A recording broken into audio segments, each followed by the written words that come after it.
Hello.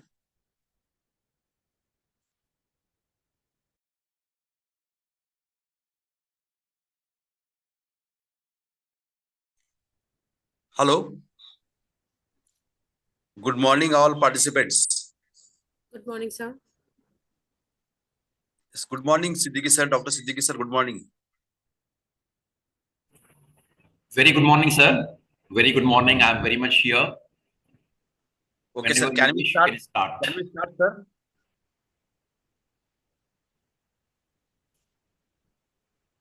Yes. At your service, sir. Yes. Good morning, all participants, and good morning, Dr. Siddiqui sir. On the behalf of the PhD coursework, Dr. Babasaheb Ambedkar Marathwada University and our HRDC, warm welcome to my teacher, Dr. Mahmood Siddiqui sir. Now I would like to request Dr. Duriya ma'am. Please introduce respected Dr. Siddiqui sir. Thank you so much, sir.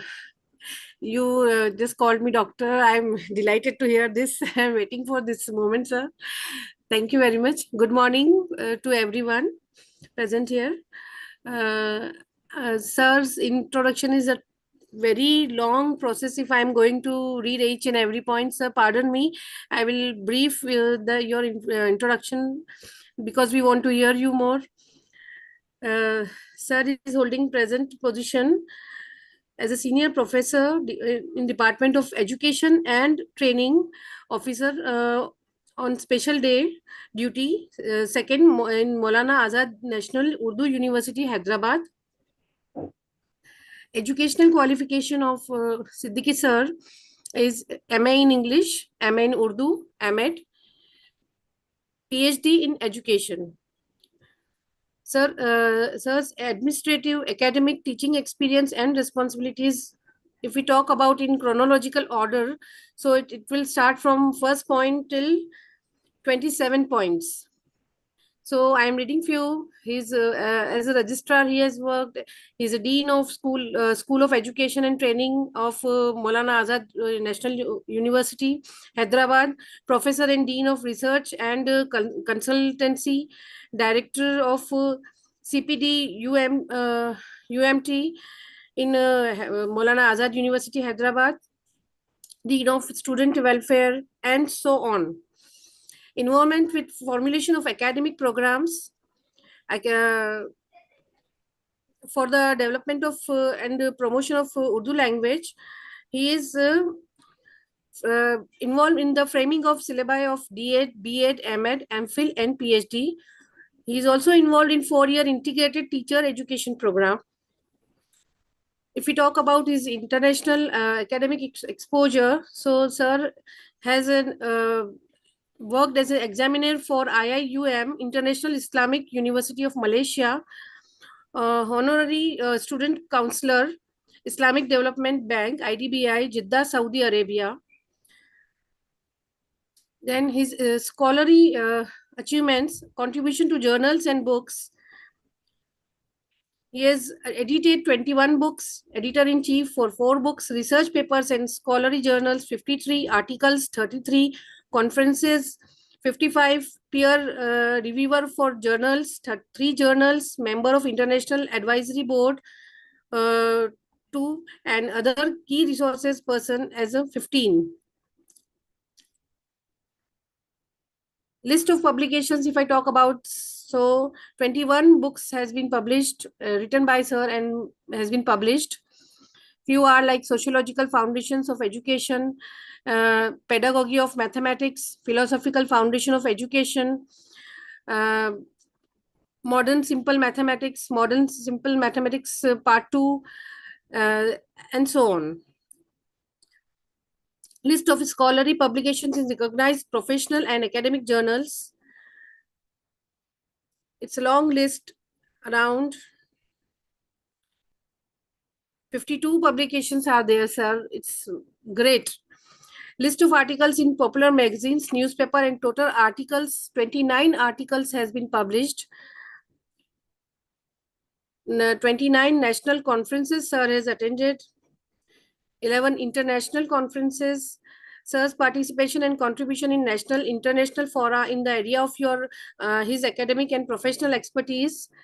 So he worked as a plenary lectures, invited talks, national 102 congresses attended, 5 on national level, examinership on national level 21. The awards and fellowships and the honors for his outstanding work that he has earned are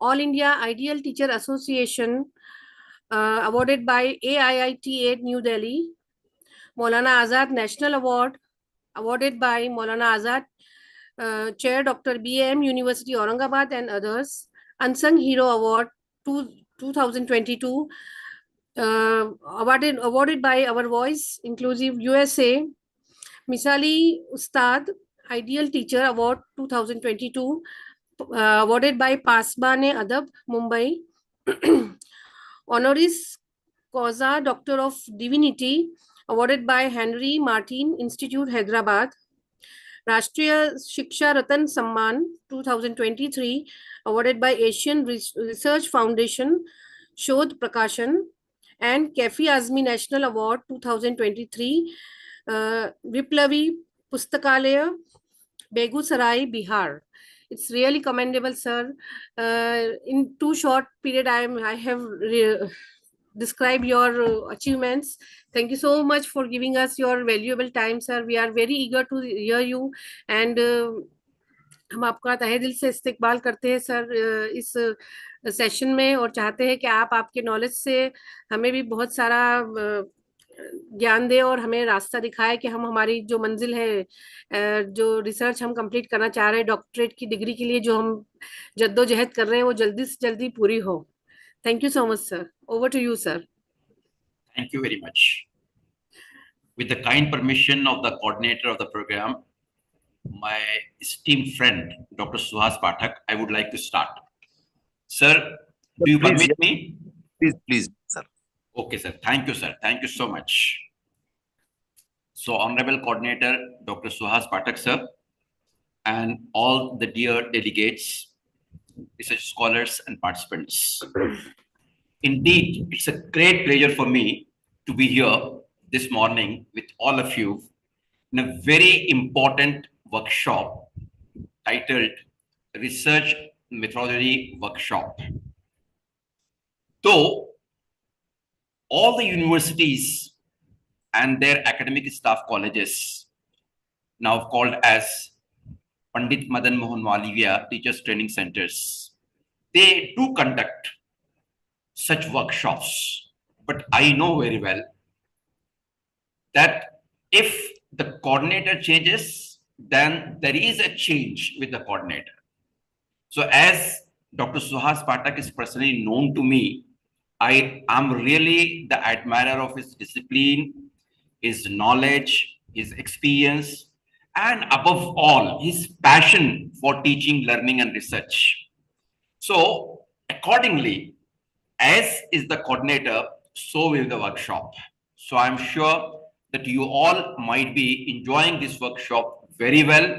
You might be gaining a lot of knowledge, a lot of experience from the learned experts who are acting as a resource persons for this workshop. Today, it was very kind of Dr. Suhas Pathak that he permitted me to select the topic of my own choice. So I went through all the topics that have been dealt with by other experts. And I consulted with one of my friends. His name is Dr. Jahangir. He's my colleague. So with our mutual consultation, I arrived at 2 different topics. The first one is publication ethics. And the second one is research misconduct. I'm sure, and I would like to challenge, that in most of the books of the researchers, you won't find these 2 topics. And most of the resource persons, they do not dare to come out with their presentations on these 2 topics. But it was the outcome of our mutual consultation that I decided to go for these two wonderful, valuable, and of course, the topics of utility. They are going to be used by all of you. So I extend my wholehearted welcome to one and all for this particular session. The first session, the morning session, will be on publication ethics. And after tea break, we shall have the second topic on research misconduct. As far as publication ethics is concerned, you will ask this question, sir, why publication first and why not research first? That's the natural question that will arise in your mind. And the answer to this question is, for me, the process of publication starts at your post-graduation level itself. Because by the time you appear for PhD interview, by the time you apply for PhD registration, it is always better to have at least 2 publications at your credit. And it is therefore your teachers at the post-graduation level itself, they motivate you, they inspire you to go for publication. So as publication begins first, I'm starting with this topic, publication ethics. Friends, all of you know very well that there are 3 important functions of any institute of higher education, including universities. The first function is teaching learning. The second one is extension services. You may also call as social services. You may also call as community services, community development work, whatever you would like to ask. That is, the institution should become beneficial for the community at which it's working. It's not the case that it should become beneficial only for the teachers and the students and the non-teaching staff members. No. Apart from that, the educational institution of higher education is also expected to contribute directly for the welfare of the community and the society at large. So the second function is extension services. And the third function, of course, is research. So I would like to repeat this point, that there are 3 important functions assigned to any institute of higher education. These functions include, number 1, teaching and learning, number 2, extension services or community development activities, and number 3, research activities, research and innovation, these activities. Now, as far as the third function is concerned, research, you know what is the importance and why it is very important to publish your research work. Because whatever work you do and whatever report you prepare, if you don't go for its publication, that research will become meaningless. There won't be any application. People and especially the stakeholders will be able to apply and utilize your research work only if it is published. So publication of your research work, whether it is the outcome of your action research project or whether it is the outcome of your applied research, whatever it might be, it should be published. And friends, that's why I would like to share a wonderful statement for you. And it is, in higher education, we say, publish or perish. That is, publish your research papers or you will be nowhere. For example, today I'm here with you delivering on a very important topic. But if I go on delivering such lectures and if I don't write any article, any research paper, then what will happen? The effect of these lectures will remain with you at the most. But my voice will not reach to all those who have not joined us. If I want to take my voice, my words of wisdom to all, one and all, then I should come out with the research presentation, research publication. So that's why it is called as publish or perish. Either you publish and be alive in your field, or you will become nowhere. So naturally, as far as our physical body is concerned, you know it's mortal. One day or the other day, we all will not be here. But everybody wishes to be alive for a longer duration. And if you really want to stay for a longer duration, if you want to keep your identity for a longer duration, then you should go for publishing your work and especially the outcome of your research.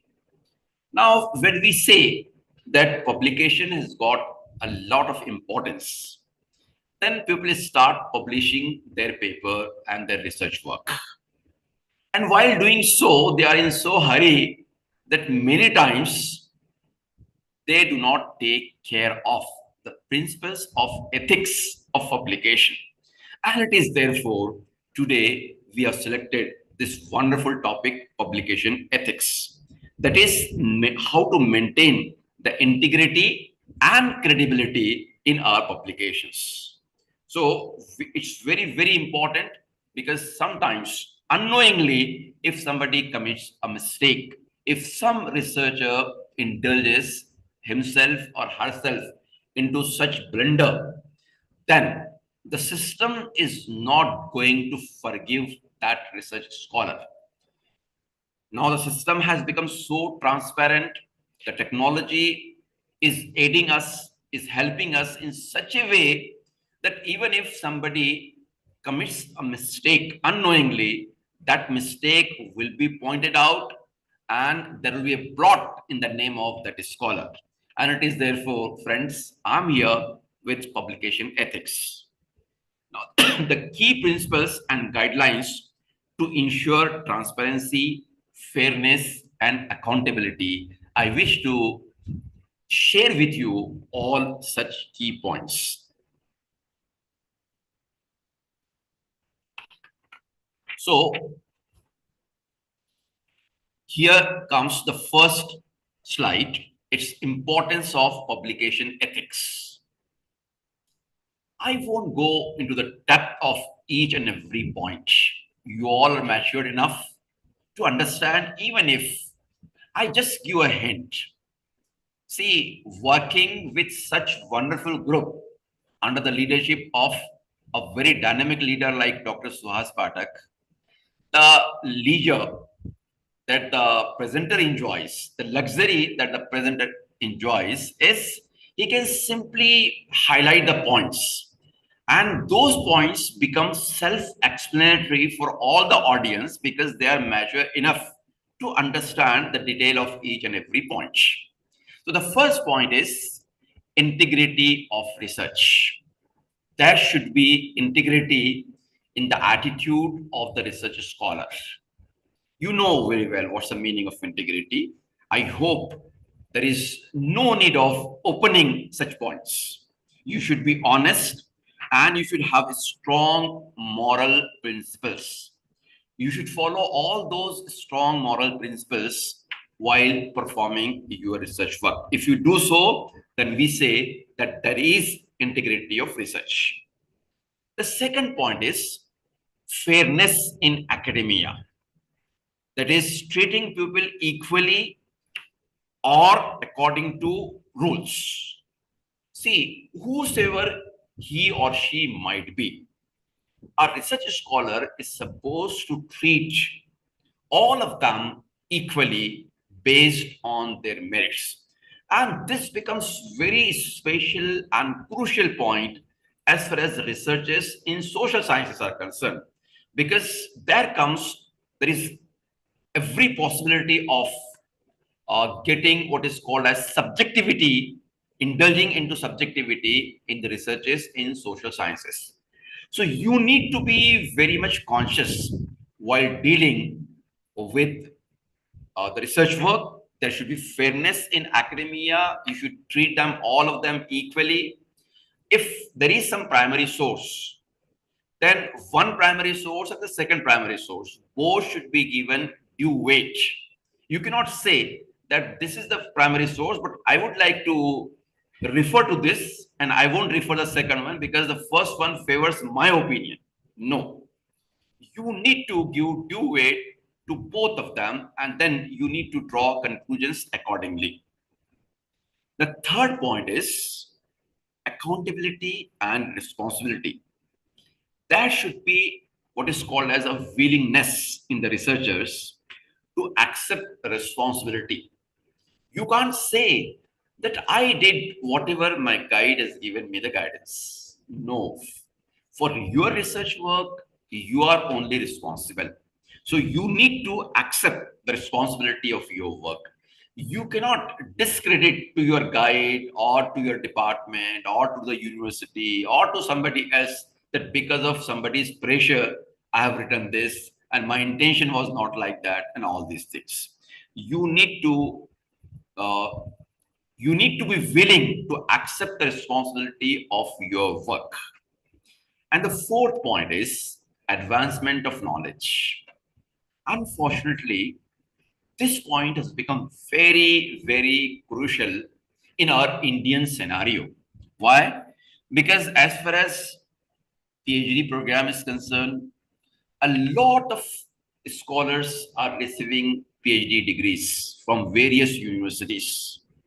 But as far as the outcome is concerned, a very few of them can be treated as quality research. So, are we really advancing the quantum of knowledge? You all know very well that this quantum of knowledge, whatever quantum of knowledge was available with the humanity as a whole till the year 1950, that quantum of knowledge has got doubled from the year 1951 to 2000. And now the experts opine that it takes just 74 days for this quantum of knowledge to get doubled. With such a high speed, the knowledge is flowing. But unfortunately, we, we are not the real creators of knowledge. They are somebody else who have committed themselves for their innovations and researches. They work for 24 by 7. They work for all the days. Just jokingly, I would like to share one joke with you.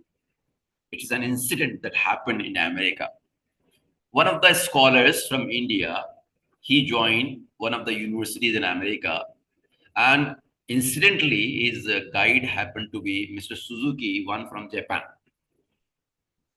So the first question that our Indian research scholar asked to him is, "Sir, what about the vacations and holidays, and what is the schedule of it?" Right? And Mr. Suzuki, who happened to be in America for a longer duration, and he was very much involved, and basically he was from Japan, wherein a lot of focus is there on the research, and now he was in American environment. So very smartly, he replied to our scholar, "Oh, scholar, don't bother about vacations and holidays. We in America are very, very particular in enjoying one day holiday in a year, and that is on Christmas Day." So for rest of the day, all the scholars and their guides and the teachers, they work together, they join hand to hand, they commit themselves, and that's why they come out with wonderful outcomes in the form of inventions, in the form of discoveries, and in the form of whatnot. So, friends, what is required is a sort of commitment from all research scholars that I'll commit myself to see that through my research work, the knowledge advances. So, that is the fourth point. I would like to repeat all these 4 points once again. As far as the importance of publication ethics are concerned, it can be stated in the form of 4 points. The point number one is integrity of research. The point number 2 is fairness in academia. Point number 3 is accountability and responsibility. And point number 4 is advancement of knowledge. I'm sure my scholars who are the wonderful audience today, they would realize the importance of these 4 points. Now we go for ethical principles in academic publishing. If you really want to publish your academic work, then what ethical principles you need to take care of?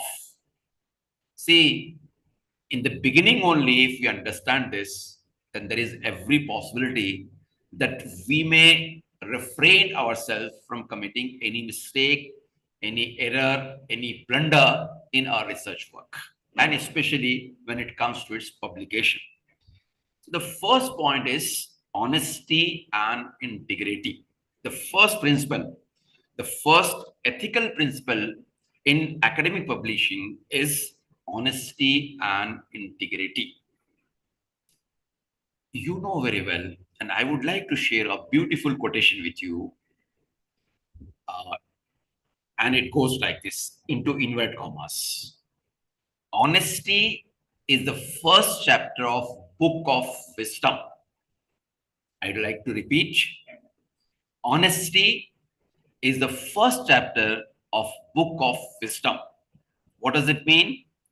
It means if somebody is not honest, then somebody may acquire knowledge, he may acquire experiences, he may acquire skills, various skills. But through all this, he'll not be able to acquire what is called as wisdom, which is the ultimate, which should be the ultimate outcome of your academic endeavors, your academic efforts. So honesty and integrity becomes the first principle of research and publishing. You should be determined for your honesty and integrity, that whatever consequences will come, I'll face those consequences. But my attitude towards my work, all academic endeavors will be very honest. I'll try to maintain my integrity. That should be the first principle. The second one is transparency and accountability. As I said in the beginning, that whatever work I'll do, I'll hold myself responsible for it. I'll not give credit or discredit to anybody else other than me. Whatever work I do, I'm responsible for it. This is number one. And it should be very much transparent. Anybody can come and can check it. The procedures, the methods, and the techniques should be so scientific, should be so objective, that if some other person comes and want to verify it, want to make a cross verification, then he or she should be able to repeat whole of the phenomenon and should arrive at the same conclusion at which I could arrive in the past. So that is called as transparency or pardarshita. Then next one is respect for intellectual property. You see, there are a lot of cases in the courts, in the judiciary, that somebody has made an encroachment in my plot, somebody has stolen my shop, this and that. So that is all about state property, isn't it? But as far as intellectual property is concerned, you know very well, the encroachment in intellectual property is more than in the real estate. So the third principle is respect for intellectual property. If some work has been produced by one of my seniors, then even if I want to refer and I want to give its reference, I'm free. I can seek the permission and I can take the references from his work. But it will be very dishonest if I'll refer it without acknowledging his services. if I just add it in my thesis, isn't it, without giving any reference to the original work, if I'll add it, then that's a dishonesty and it will not be respecting intellectual property. Whether his thesis has been published and it is available in the form of the book, maybe in the print form, or maybe virtually, whatever it is, or even if it is not published, if it is somebody's work, then it is somebody's intellectual property. It is the outcome of somebody's intellectual work. And it is therefore, even if I want to refer it for my sake, for my research work's sake, then I should fully acknowledge the previous author or expert. So the three principles which can be called as ethical principles in academic publishing are, I repeat, number one, honesty and integrity. Number two, transparency and accountability. And number three, respect for intellectual property. Respect for intellectual property. So these are three important basic principles of publishing. Now, we shall go for the next important aspect of our topic. I hope you remember our topic. It is publication ethics. The main topic that we are discussing here is publication ethics. And the point that now we shall start is plagiarism and misconduct in academic institutions.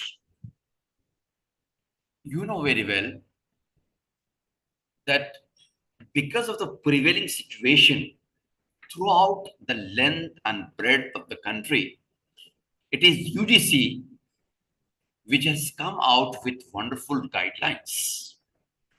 One of the guidelines referred to is plagiarism. And they have added one paper in the research coursework. That paper, though in different universities, it is branded differently, but the main theme of the paper is this plagiarism or research ethics. So, plagiarism and academic misconduct remain persistent challenges in India's higher education system.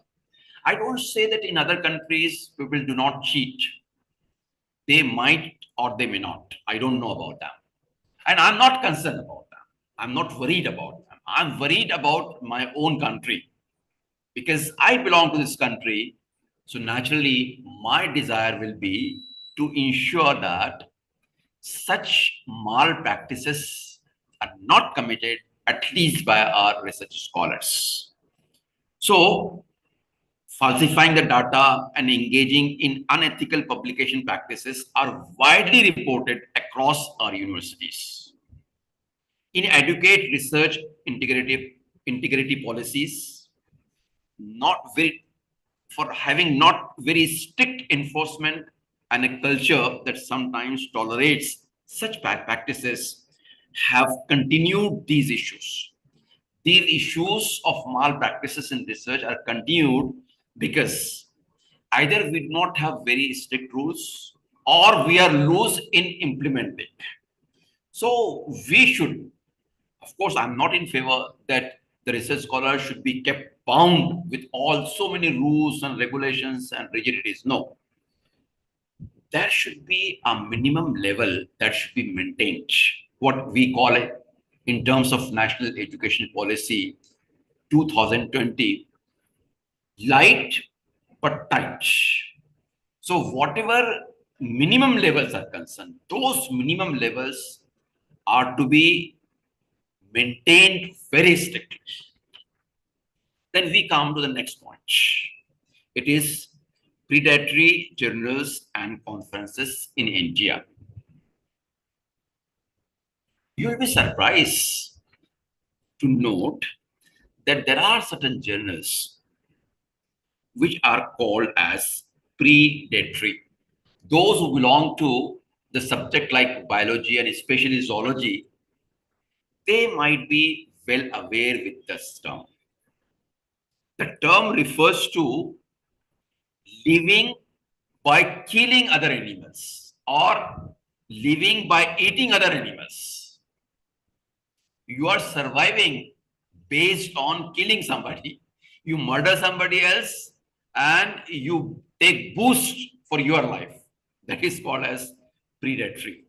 And when we talk about predatory journals, it means people have created similar journals, parallel journals, the journals which are parallel to well-established journals by making slight difference in the spelling of the name of the journal or by adding something into it. For example, I remember there was a journal, a very wonderful journal called as Veterinary Journal. Veterinary. Now, the spelling of the word veterinary is Vetri. I still remember because that was a very unique feature of that journal that every month, in every month's publication, they used to publish the portrait of the picture of our Rashtrapati ji at the time, Dr. APJ Abdul Kalam ji. So I still remember the spelling of the journal was Vetri, Vetri. But for my surprise, I was shocked to see some other journal. The name was same, Vetri, and the spelling was changed, Vetri. So such journals are called as predatory journals. The journals created based on some well-established journal, and that too in order to continue your malpractices. You attack the people. See, ours is such a wonderful and well-established journal, and if you will publish your papers in this journal, it will be accepted by your department, by your university, and there will be increments. Your promotion will be made on the basis of publication in our journal and all that. In order to attract the people, what you are doing, you are actually eating other journals, which was very much well established. So such journals are called as predatory journals. And not only journals, even conferences, seminars, they have also started developing predatory conferences. That is, if some reputed organization is there, for example, IDA is a well-known organization of teachers. So what do? They make a slight difference in the spelling and they form another organization and they conduct their seminars and conferences and they charge heavily to the participants of those seminars and conferences. Just to attract them, they want to take the name of the previously well-established organization, whatever it might be, right? So this thing should not happen. Publication conditions for scholars. See, the scholars and the teachers, they get attracted at such predatory journals or conferences because there are certain compulsions on them. That if you want to survive as a research scholar, then you need to publish so many papers. If you want to get promotions in your services, then you need to have your API score, isn't it? So because of the want of API score, people want to publish the research work as early as possible. And in order to attract such needy people, certain people try to start exploiting their feelings. So such type of exploitation should not be there. Then there is a lot of pressure of publication, even on what you call as institutions, organizations, because if you'll get if your publication will be more, then you may be accredited A plus or A plus plus by NAC, or you will have some good rank at universal level. So all these pressures, because of all these pressures, this business of predatory journals and conferences is in full swing. So you need to be very, very careful with such journals, especially for your publication. You need to search for the original and well-established journals, peer-reviewed journals. And nowadays, we are having one term called as UGC care listed journals. I don't say that all UGC care listed journals are so quality journals. I do not claim this, but yes, the UGC is in transitory period. Before 2016, I said there was no list prepared by UGC. UGC came out with some list maybe in 2015 or 16 called as UGC listed journals.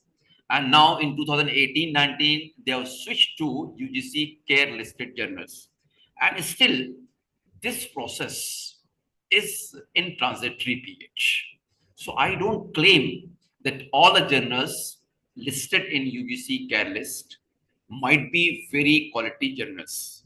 But yes, slowly and gradually, we are moving to making a list, so comprehensive list that it should include only quality journals. So you are the right people. From the beginning only, you can search for such reputed, well-established and original journals for publication of your research work. Now, you might be knowing that apart from the degree in the form of MPhil or PhD, and apart from API scores when you are in service, your research work may also be submitted to some funding agencies like UGC, like ISSR. They also provide funds, and there are so many NGOs also who provide funds to your research project. See, unfortunately, up till now, the concept of our research scholars is that I need to complete my research work. Once I get PhD degree, it means my research work is completed. That is a blunder. Truly speaking, real research work begins from the completion of your thesis. Once you complete your thesis, from there, the real research work should begin.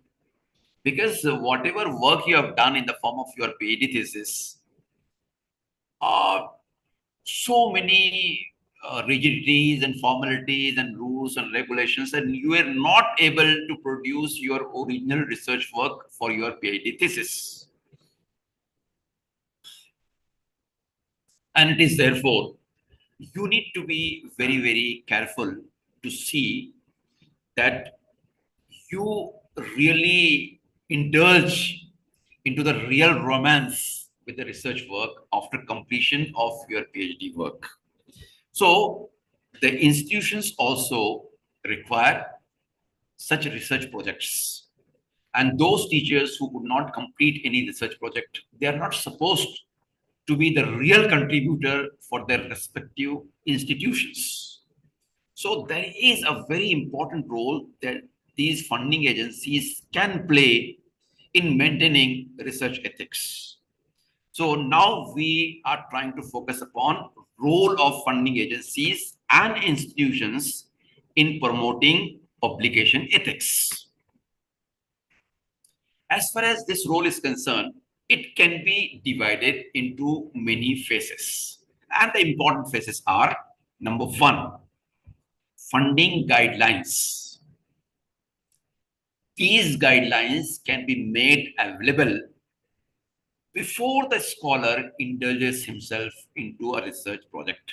That if you really want to get funds from us, then these are the ethical principles you need to follow. So such guidelines, funding guidelines, can be provided, can be made available by funding agencies. And they can be informed beforehand to the scholars. Then second point is audit and oversight. It is during project, funding agency should not sleep, should not go in the deep sleep after giving the funds. Funds you have given, it's all right.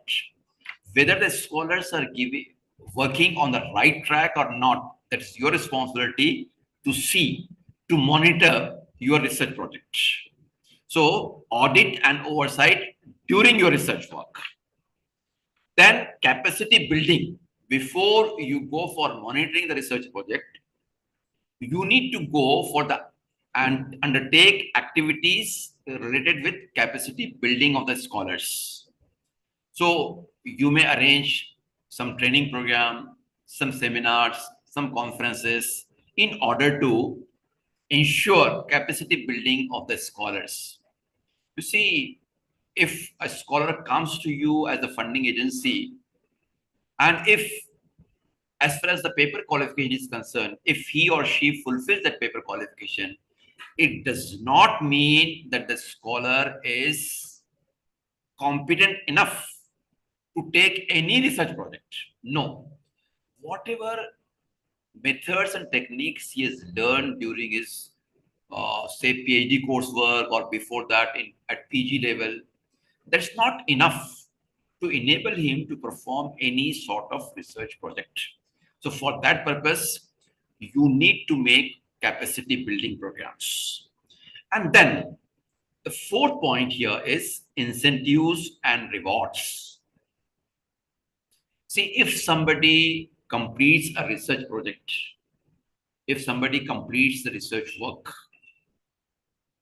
by following all ethical principles and by maintaining the quality and originality of the work, then such work should be appreciated and certain incentives and rewards should be given to such contributors of the research.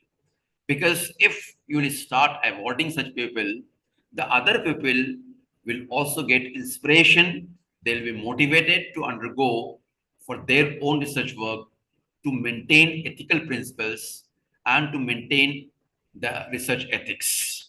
So these points, once again, I would like to repeat the role of funding agencies and institutions in promoting publication ethics.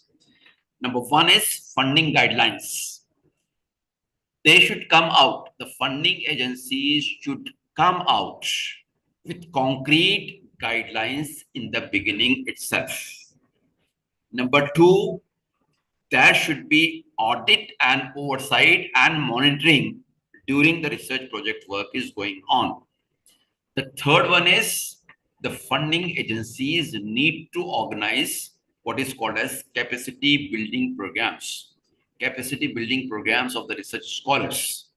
And the next one is, after completion of the research work, if somebody has maintained all ethical principles, starting from carrying out the research project till its publication, then such scholars should be provided with certain incentives and rewards. Now, we shall enter into another important phase of this publication ethics. Ethical considerations in authorships and collaborations. You know very well that research is such a work which can be performed individually, it can be performed in pairs, in the groups, at institution level as a whole also. And nowadays, the preference is given to collaborative work. Instead of giving importance to individual work, special emphasis has been given to collaborative work. And when it comes to collaboration, you know very well what happens. There is conflict for gaining the credit of the work, isn't it? My contribution was more. You have not contributed anything. I assign only 2 important tasks to you, but you have not completed. Such conflicts are there in between. So first thing is collaboration is very much emphasized. We should arrive at the collaborative work. We should encourage such collaborative work. And whenever we work together, that work cannot be successful unless and until we have patience and tolerance for each other. we need to work very patiently, and we need to show tolerance for our co-workers. The second one is authorship. You know very well that there is a system called gift authorship or ghost authorship, and such terms are, I feel ashamed of explaining them. Why? Because when we say gift authorship, it means there is someone who happened to be senior to me, who is well reputed, well known in the society, and I want to take advantage of his name. So, though he has not given even a single suggestion while I was writing a book, but I try to include his name as the author so that my book should become more popular. So, this is like gift authorship. For that person, this becomes gift of authorship. I have given a gift to him. Then ghost authorship. Somebody was not involved in my work, isn't it? But even then, somebody has come. Then the last point here is fairness. That is, treat all collaborators with respect and ensure equitable recognition and credit. Avoid conflicts of interest and unethical power dynamics. See, name of real contributor, it should be mentioned. Otherwise, it's like ghost. And gift, I have already discussed. See, somebody has contributed, but if somebody's name I'm not including, then that is ghost authorship. Who has contributed that? It's not my work. Somebody has contributed, but I'm not referring to that somebody person. So it is called ghost authorship. And gift authorship is somebody has not worked, but I have given credit to him or her. So we need to maintain what is called as fairness in our publication. So these are ethical considerations in authorship and collaboration. Number one is collaboration is very much required, admirable, appreciable, desirable, and it should be encouraged. Second one is there should not be ghost authorship or gift authorship, and we need to maintain fairness in our publication. Then the next point that I would like to arrive at is transparency and accountability in peer review process. All our audiences, all our scholars, the delegates, they know very well, they are well aware with the term peer review journals. If I send my paper, my research paper to some journal, then they are having a mechanism called as peer reviewing.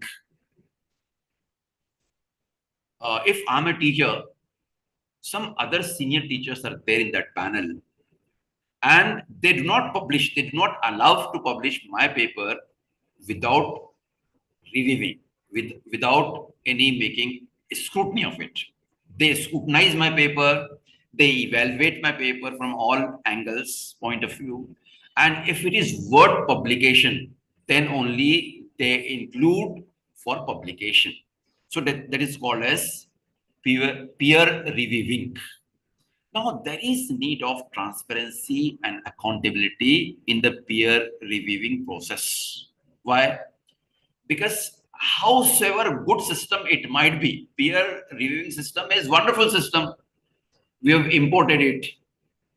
But again, malpractices have been started here in peer reviewing. Oh, this is the paper of my friend. Ah, yes, it might be of good quality. So let us include it. Oh, it's a paper from that institution. No, those people are not good. That person might have written a wonderful research paper, but as he belonged to a particular institution, that institution is not in my good book, so I won't select that paper. Right? So such subjectivity is there in peer reviewing. So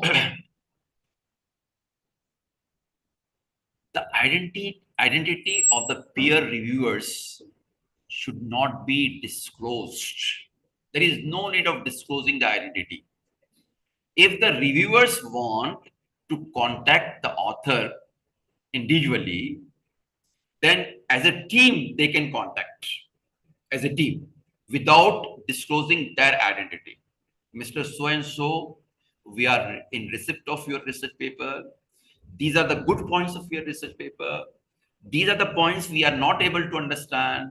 What do you want to say about this? And here is the point, in our opinion, it is objectionable. How do you like to defend it? Right? There should be a very transparent system of peer reviewing. Now we move on the next point, and that is ethical data management and research integrity. See, whatever work you want to publish, that work is the work of your research. And research work is always based on certain data. So data collection, you need to maintain ethical principles while collecting the data itself from the very first stage of your research work, data collection. Obtain data ethically and transparently. For example, suppose for some work, you wanted to collect, as per your sampling techniques, 3 universities were included in your sample, and you wanted to collect the samples, the data from the research scholars of 3 universities. For example, my own university and a university which is just in the nearby vicinity. And one university came in sampling, through sampling techniques, one university was included which is very far from my location. So what do? I collect the data from the research scholars of my own university because it's very easy. I also go to the nearby university and I collect. And based on that, the remaining questionnaires I am filling by my own. Based on those responses, I am feeling, अच्छा ज़्यादा लोगों ने पहले question में right डाला है ना, तो चलिए वो भी राइट डालेंगे, like that. So that is the fabrication in the data. So I'm not collecting the data very honestly. So I should collect the data very honestly. If I'm supposed to visit 3 institutes, as per my sampling techniques, I need to visit 3 institutes. If I'm supposed to collect data from 100 scholars of one university, 100 scholars of the second university, and 100 scholars of the third university, that I should not be satisfied while collecting the data from 50 universities each and then double it. Right? Originally, I should have 100 questionnaires filled by different scholars. Then data storage. Whatever data you have collected, you need to record that data very honestly. ऐसे नहीं हो सकता है कि आपने data तो collect कर लिया ऑनेस्टली, फिर आपने ऐसा अरेंज कर लिया कि अब आप जैसे चाहेंगे मैनिपुलेट करके उसको इस्तेमाल कर लें. So even while storing it, you need to maintain ethical principles. Then data analysis. This is very, very important step. While analyzing the data, while applying different statistical techniques, isn't it? You need to be very, very honest. If I'll apply this formula, then the result will not be as per my hypothesis. So I should not apply this formula. I should go for this method. That is, anyhow, whatever hypothesis I have made, I want to prove that my hypothesis was right. That should not be the attitude of a scholar. You need to be very, very honest, even at the stage of data analysis. And the next one is data sharing. The last stage is data sharing. See, one of the principles of data collection is maintaining privacy of the individuals. You cannot disclose the data related with any individual. You cannot meet the teacher educators of a particular university and tell them See, your student so and so has reported about you such things. Are you so indisciplined that your scholars are making complaints that you do not engage the classes in time? So you have promised the scholars from whom you have collected the data that your privacy will be maintained. So it should be maintained from the stage of collecting the data till data sharing. Of course, you can share the data, but collectively and not individually. Of course, the results of your research work will be based on that data only. The data will only guide you what conclusions are to be drawn. So your conclusions will be based on your data, but you cannot disclose the data as far as the individuals are concerned. Then there are certain challenges and recommendations for strengthening publication ethics. These challenges I would like to share with you. First one is lack of awareness. You see, research has not become the focal point in our academic circles. It's not, the research has not been associated the importance and significance it deserves for. We do not give much importance to research activities. And it is therefore our scholars and our PG students they are not well aware with certain rules and regulations in regard to ethical principles of research. So first thing is lack of awareness, and this is the first challenge in our academic circles. The second challenge is limited institutional oversight. As far as monitoring is concerned, on behalf of the institute, that monitoring system is not so perfect because teachers are having their own activities. They are having teaching workload, they are having official workload, they are supposed to go in the field, and therefore they do not find any sufficient time for the scholars. So as a result, the researches being undertaken by the scholars, they become directionless researchers. So this is also a very important challenge known as limited institutional oversight or monitoring. Then pressure to publish. Whether I'm receiving guidance or not, whether I'm competent enough to perform a research work or not, there is a hunter of somebody else in their hand that I should publish. Before I come for the interview of the PhD, I should have published at least one research paper or two research papers. While doing coursework, I need to publish two papers. Then at the time of getting your synopsis approved by your guide, you need to have one or two publications. And then maybe the honorable guide may also impose the condition that if you want to undertake a research project, then you need to publish at least 10 papers with me. See, let me confess that yes, such type of condition is imposed even by me also. But there is a difference. And what's the difference? If I ask my research scholar to publish 10 papers, it's for the betterment of both of us. This is one thing. Secondly, I do not want to take the credit of his or her work without doing anything. If I'm asking him to join with me, include my name, it means I'll contribute. If not anything, at least I'll go through the paper and I'll minutely review it. Whatever mistakes are there, I'll remove those mistakes and I'll try to see that that becomes a paper of quality. Such type of involvement should be there on the part of the research guides as well. So there should not be the pressure of publication. And next one is, so pressure to publish is another challenge. Then predatory publishers. We already discussed about what are predatory journals. So such predatory publishers has become a very important challenge in our academic circles. And what's the solution? One of the solution is open access journals. Before I come to open access journals, let me repeat those four challenges. Number one, lack of awareness. Number two, limited institutional oversight or monitoring. Number three, pressure to publish. And number four challenge is predatory publishers.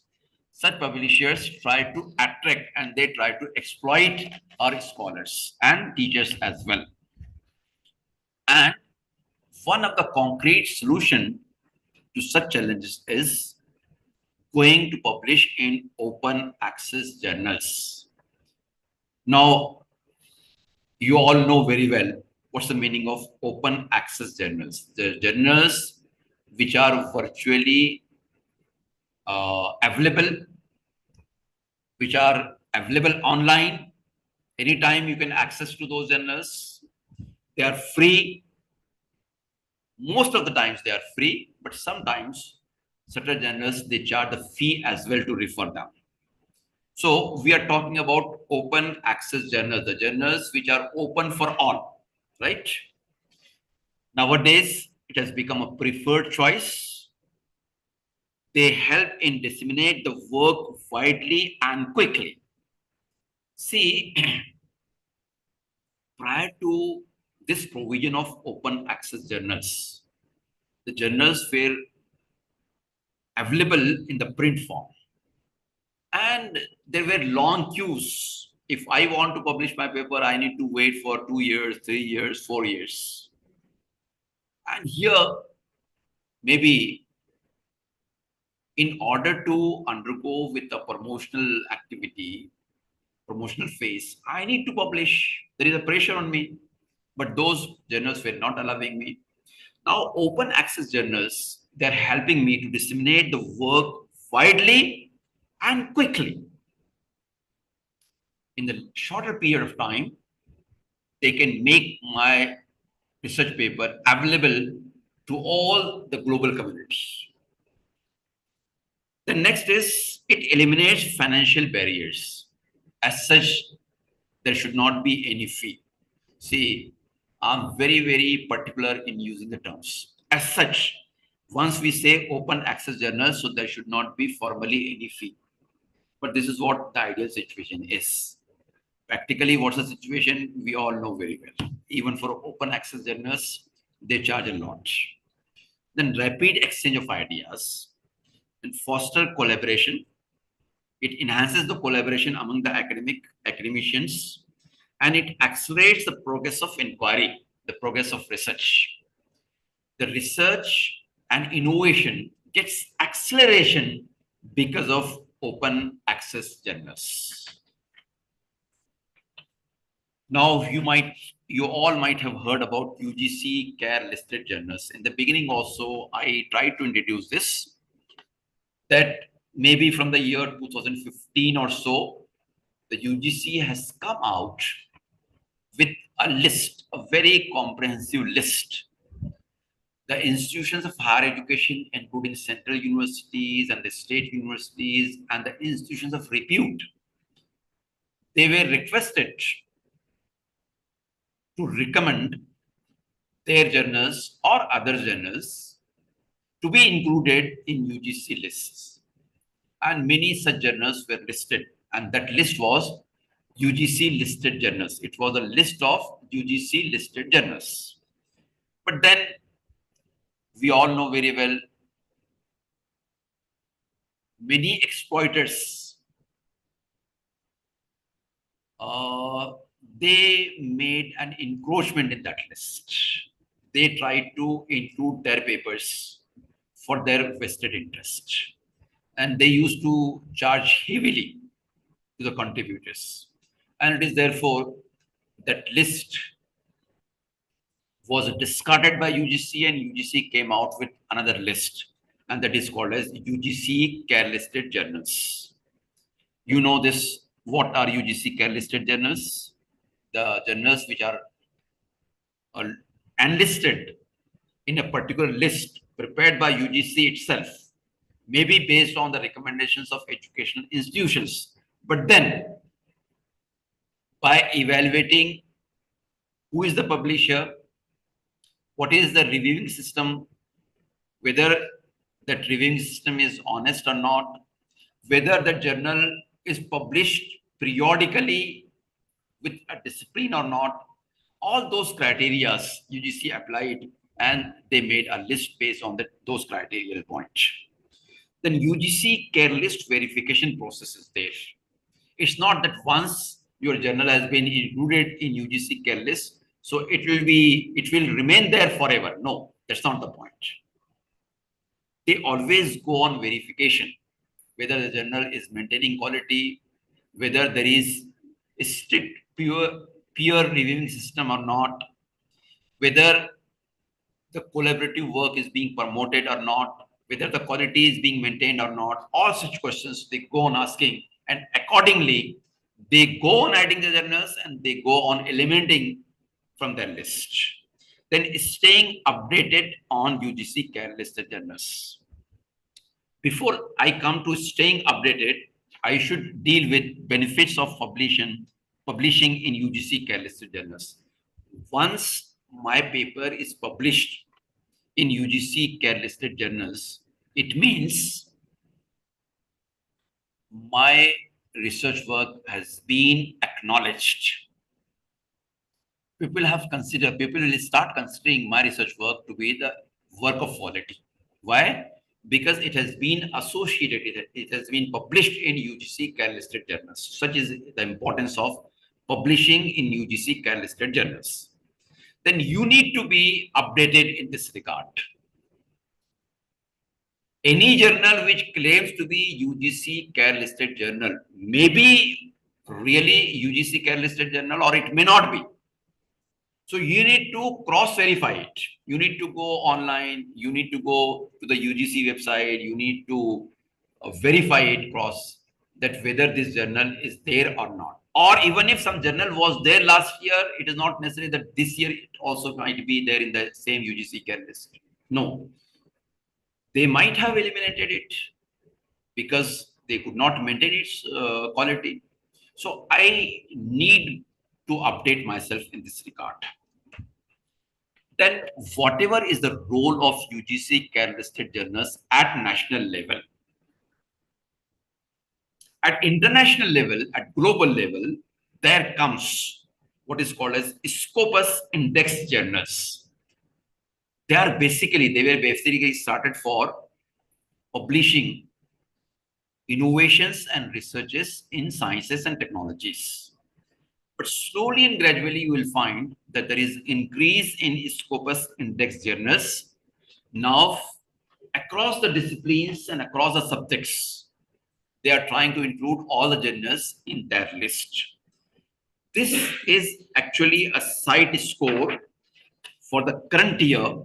It is based on the number of citations received by a journal in the last 4 years, divided by the number of documents published in the journal in those 4 years.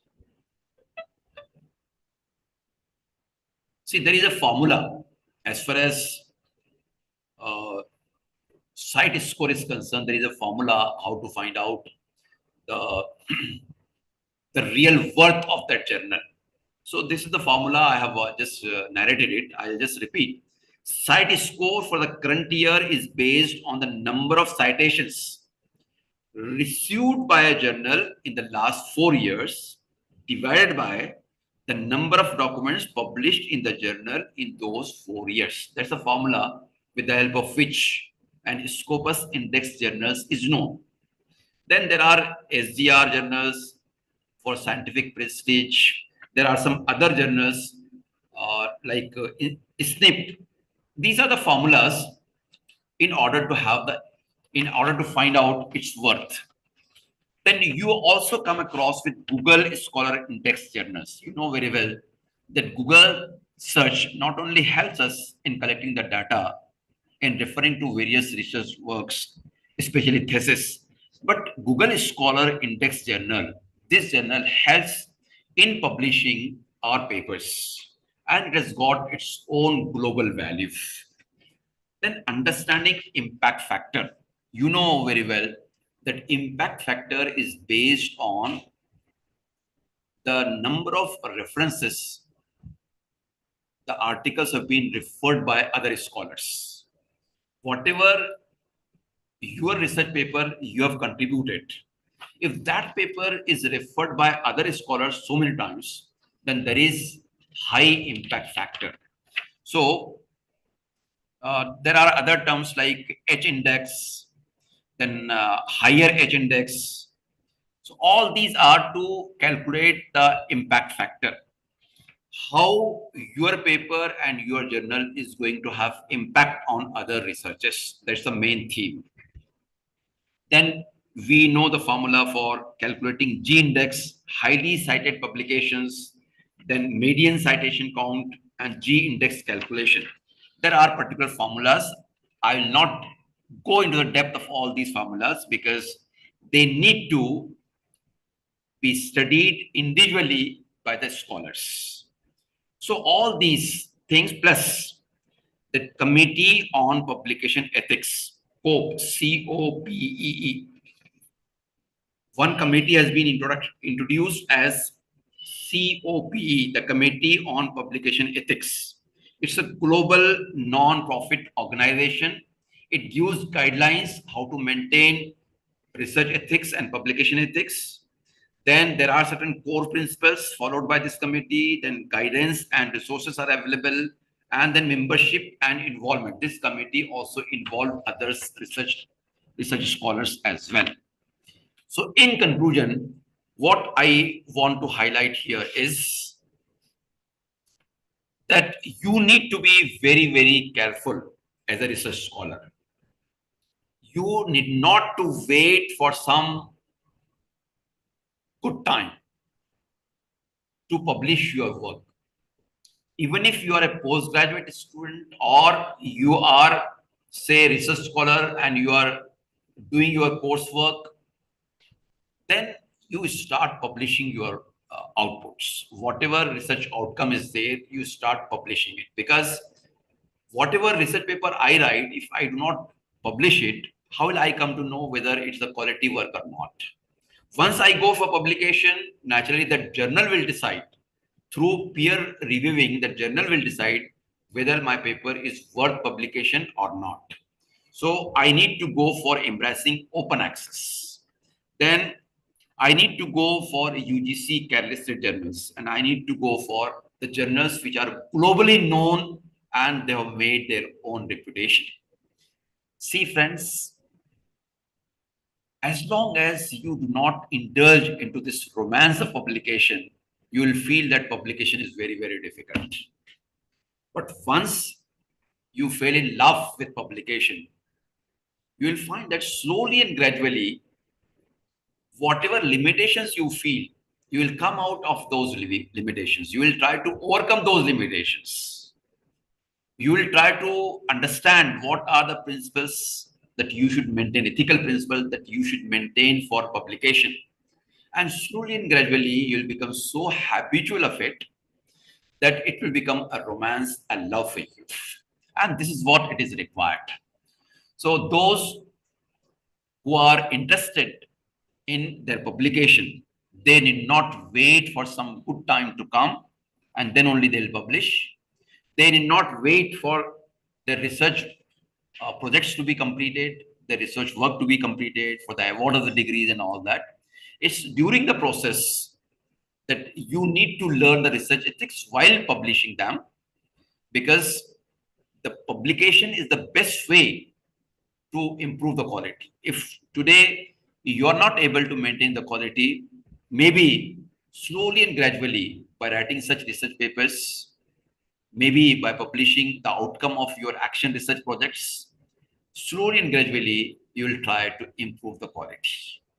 So my best wishes to all the scholars to see that their research work is being published, at least in UGC care-listed journals. I'm sure that our research scholars will resolve today that we, along with our guides, shall try to publish our research papers, at least in UGC care-listed journals. I shall appreciate if somebody goes beyond UGC care-listed journals to the Scopus journals and to the Google Research Scholars journals. All these are only for you. The opportunities are waiting for you. Only thing is the opportunities are appealing to those who are having confidence to go for them. So once again, I really appreciate your involvement with this research workshop, and I look forward to meet after a gap of about 5 to 10 minutes for tea break. Thank you, and all. With the kind permission of the coordinator, Dr. Suhas Patak, we shall leave for a period of 5 minutes, 5 to 10 minutes.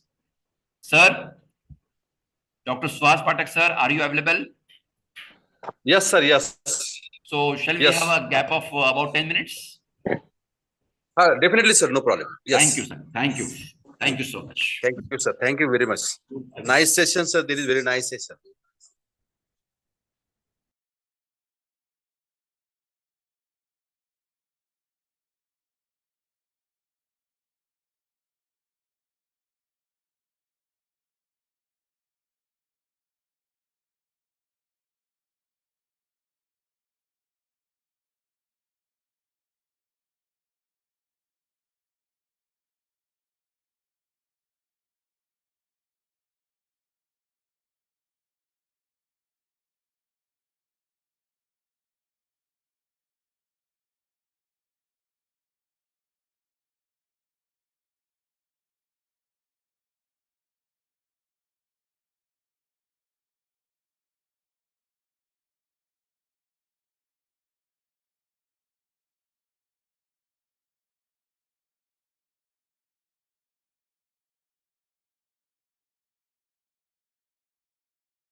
So, Dr. Suhas Patak, with your kind permission, should I start?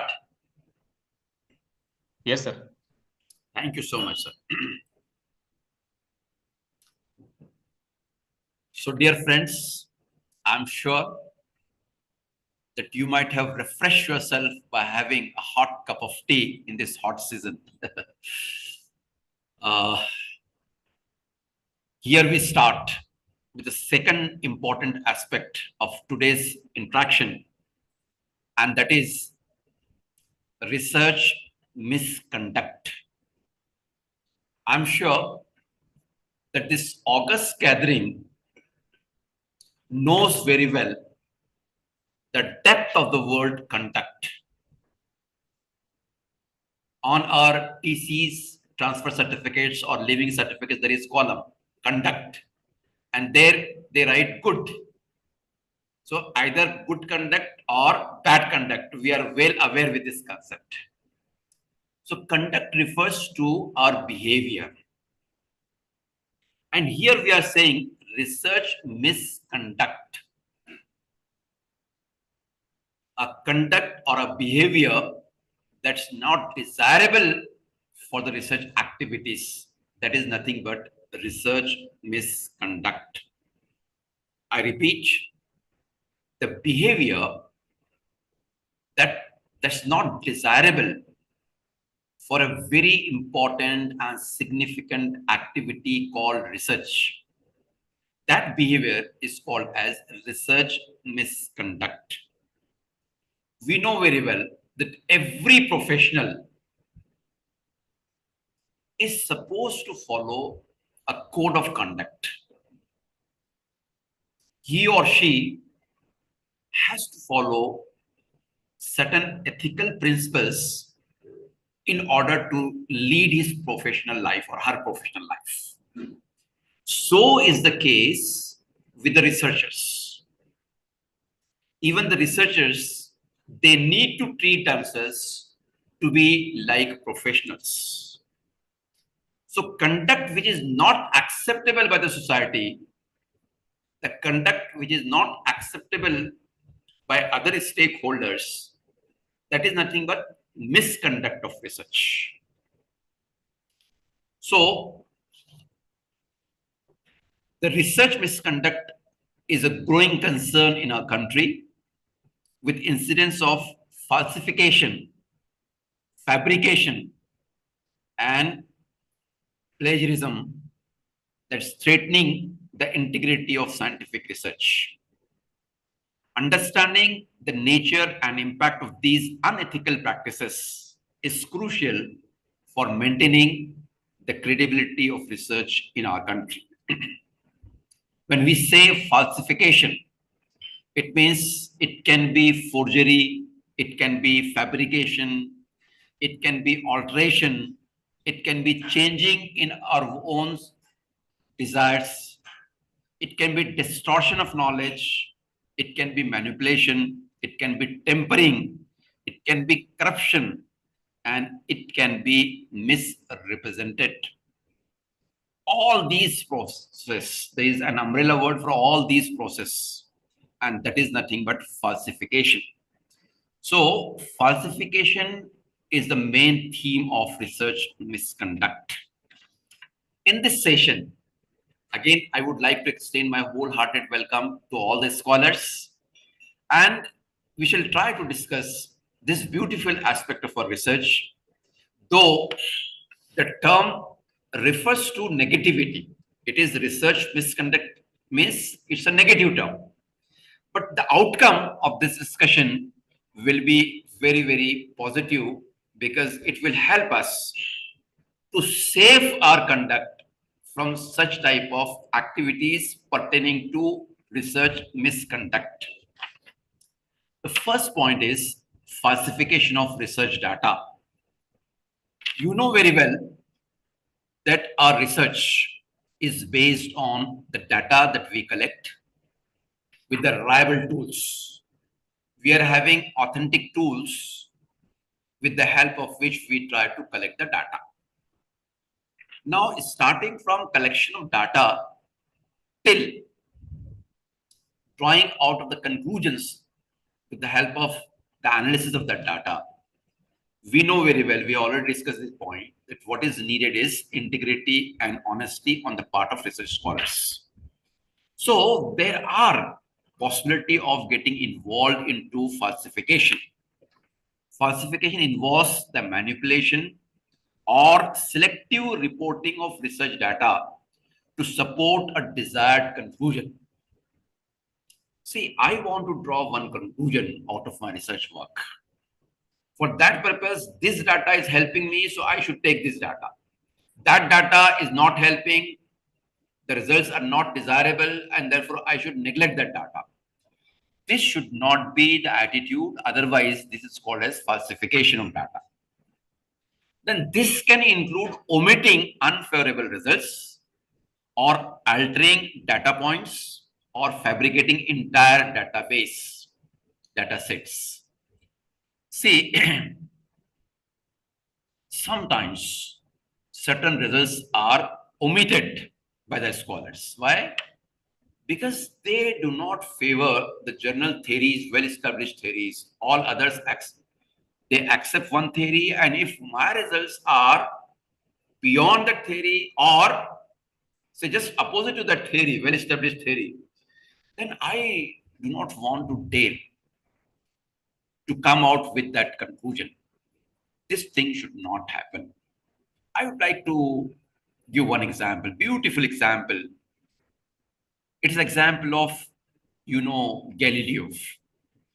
Galileo is one of the scientists who came out with his scientific inventions and discoveries which were not in accordance with people's faith. And you know very well what happened. He was punished for it.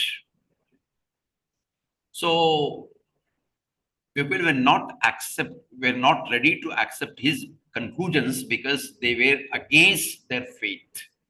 But still, Galileo stand by his conclusions, his inventions, his discoveries. So one should not mold himself as per the existing norms and standards and faiths. Research may not match with the faith of the people. It may or it may not match. So even if it does not match, even if it is not in accordance or in harmony with the existing facts or the existing faiths, the researchers should come out with that. That's the real research. The falsification include omitting unfavorable results, altering data points, or fabricating entire database or data sets. Falsification undermines the integrity of the scientific process and can lead to invalid findings being published. See, in European countries, for example, in America and any other France or UK or any other country, any other European country, if some research scholar has concluded that investing more time on social media becomes hindrance in the studies of, say, 12th class students, right? So if I'm conducting a research on the same maybe 12th class students or 10th class students, then I should not make my mind that my conclusion should be as per the conclusion drawn by the scholars who worked in America or in Europe. There maybe whatever exposures students have got, beyond that is exposed to social media. And he's indulging himself or herself in social media in such a way that he's not able to concentrate on his studies. But the situation in our educational institution is different. Maybe the teaching learning process in the institute might not have attracted the child. Maybe the other resources are not available with the child. And maybe he might be utilizing social media positively for his own studies. In that case, how can you make up your mind in the beginning itself that my conclusion will be in accordance with those conclusions only? And it is, if it is in harmony with those conclusions, then only my conclusions will be appreciated by the society. No, sometimes your outcome of your research might be just exactly opposite of what they have concluded, because the situations are different, the nature are different, the exposures that are available are different, the facilities that are available to the students of two types are different. So we should not be prejudiced, we should not made up our mind in the beginning of the research itself that such and such conclusions I am going to draw. Otherwise, if you will collect the data with that viewpoint, that will be the falsification. Now we come to the next point, and that is fabrication of research findings. Sometimes the procedure that is applied by the research scholars are honest, but when it comes to drawing conclusions and arriving at findings, they fabricate it. So I would like to present these 3 points before this August assembly. The first point is fabrication involves the intentional creation of false or made up data, research results, or other information to support a hypothesis or conclusion. See, as far as the hypothesis is concerned, it's not necessary that researcher should always try to prove his hypothesis. Of course, it is the intelligent guess, but that guess may be proved to be right, or sometimes it may be proved to be wrong. After all, it is a guess. It is just the forecasting. Our forecasting may be true or may be wrong. But in order to prove that it was right, I should not falsificate the data. So fabrication involves the intentional creation of false or made up data, research results, or other information to support a hypothesis or conclusion. The second point that I would like to present before here is this unethical practice undermines the integrity of the scientific process and misleads the research community and the public. See, if I indulge myself into such wrong practices, then what will happen? The results or conclusion that I'll draw will not be on the right track. Secondly, the public will lose the trust in our academic and scientific work. They'll say, oh, generally their findings are in accordance with what others have found. They are not going to bring any real and new results. This opinion, if public forms, is naturally very harmful for the whole academic community. So fabrication, third point is fabrication can take many forms, such as inventing experimental procedures or forging signatures or manipulating images to present the false findings. See, in order to find out something which is not really there, to draw a conclusion which is not true situationally, one needs to manipulate, and that manipulation is nothing but it is called as falsification. So all such type of falsification activities are not desirable by an honest researcher. When we talk about a researcher, it means we take it for granted that he is very fair and very honest in all his or her endeavors. Then one point that we had already discussed in the morning session, it is plagiarism and detection tools. See, many times the research scholars and the faculty members, they take advantage of the previous scholar's work. Whatever work somebody has already done, I copy it in my thesis. And that too, without acknowledging and referring to those original works.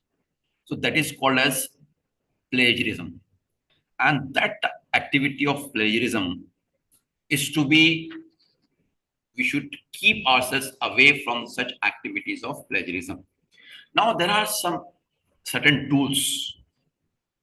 These tools are such perfect tools that they can make out whether this is the original work done by the research scholar or this has been borrowed from somebody's work. So, softwares like uh, Turnitin and Urkund, these softwares, they help us in finding whether this is the original piece of work or whether this has been borrowed without acknowledging the previous work. It is not the case that a research scholar cannot refer to others' work. He can refer. He can copy also. But while copying, there are certain limitations. How much to take and how to take. First is how much. Of course, if you are taking something in order to prove or in order to substantiate your own opinion, you can take. But then you need to acknowledge it, you need to refer to it, you need to give the details of the work that is performed by some other scholar. These softwares, namely Turnitin and Urkund, they are the platforms that analyze submitted documents against a vast database of published works, highlighting any unattributed or improperly cited contents. They help maintain academic honesty and ensure that research findings are truly original contributions to the field. See, our libraries generally are in charge of having these softwares, Turnitin and Urkund.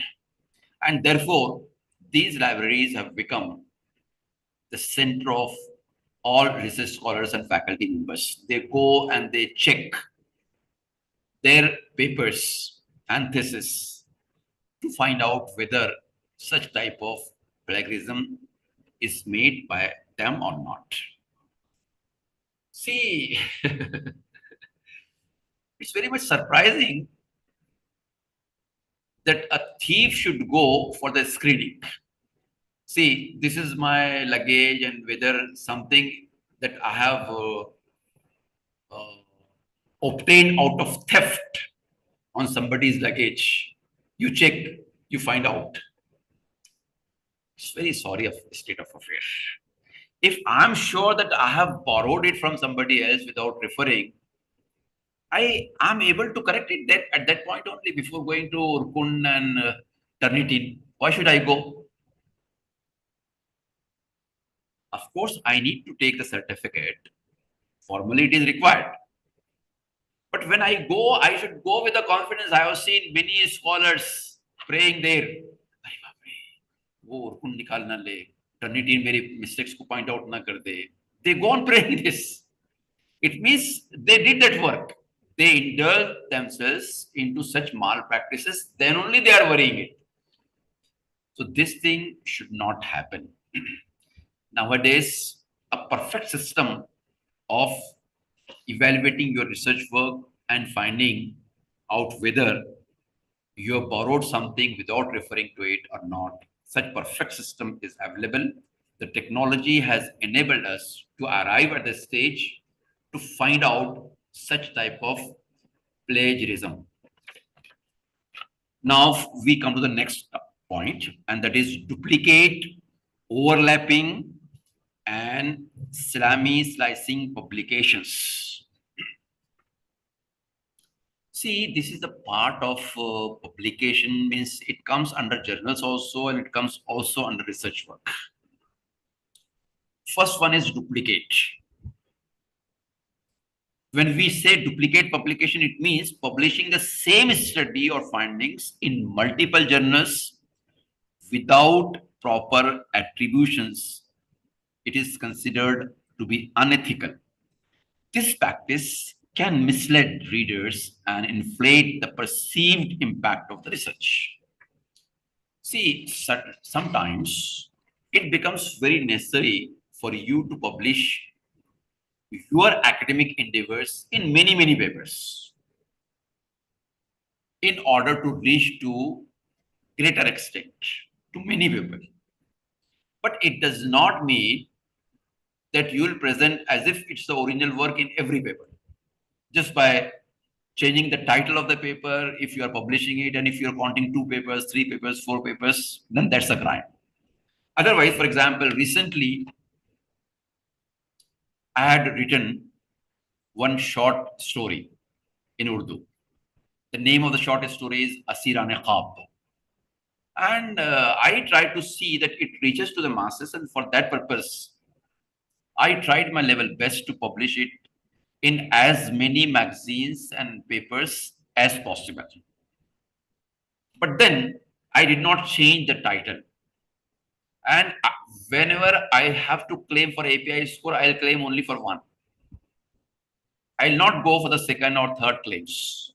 For one paper, I should get one API score only. So, duplicate publication means publishing your paper by different titles or by making a slight change in various journals and taking the credit of each one as if it's a new publication. Then overlapping publications. Second point here is overlapping publications. Submitting similar manuscripts with only minor changes to different journals is also considered misconduct. Researchers must ensure their work is novel and not substantially duplicated. See, when we talk about duplicate publications, mean publishing the same paper in different journals without making even a single change. When we say overlapping publication, it means making slight change in your paper and then publishing it in another journal. And then comes the third type, that is Islami slicing. When we talk about Islami slicing, it means a practice of using a service of many small actions to produce a much larger action or result. You have taken very small step, but you are trying to achieve larger results. Then that is called as Islami slicing. What you are doing, you have produced one paper having 3 objectives. Now that is one paper. Now what you are doing, you are creating the second paper out of the first by taking one objective. Then the third paper by taking the second objective. Then fourth paper by taking third objective. So what you are doing, you are Islami slicing.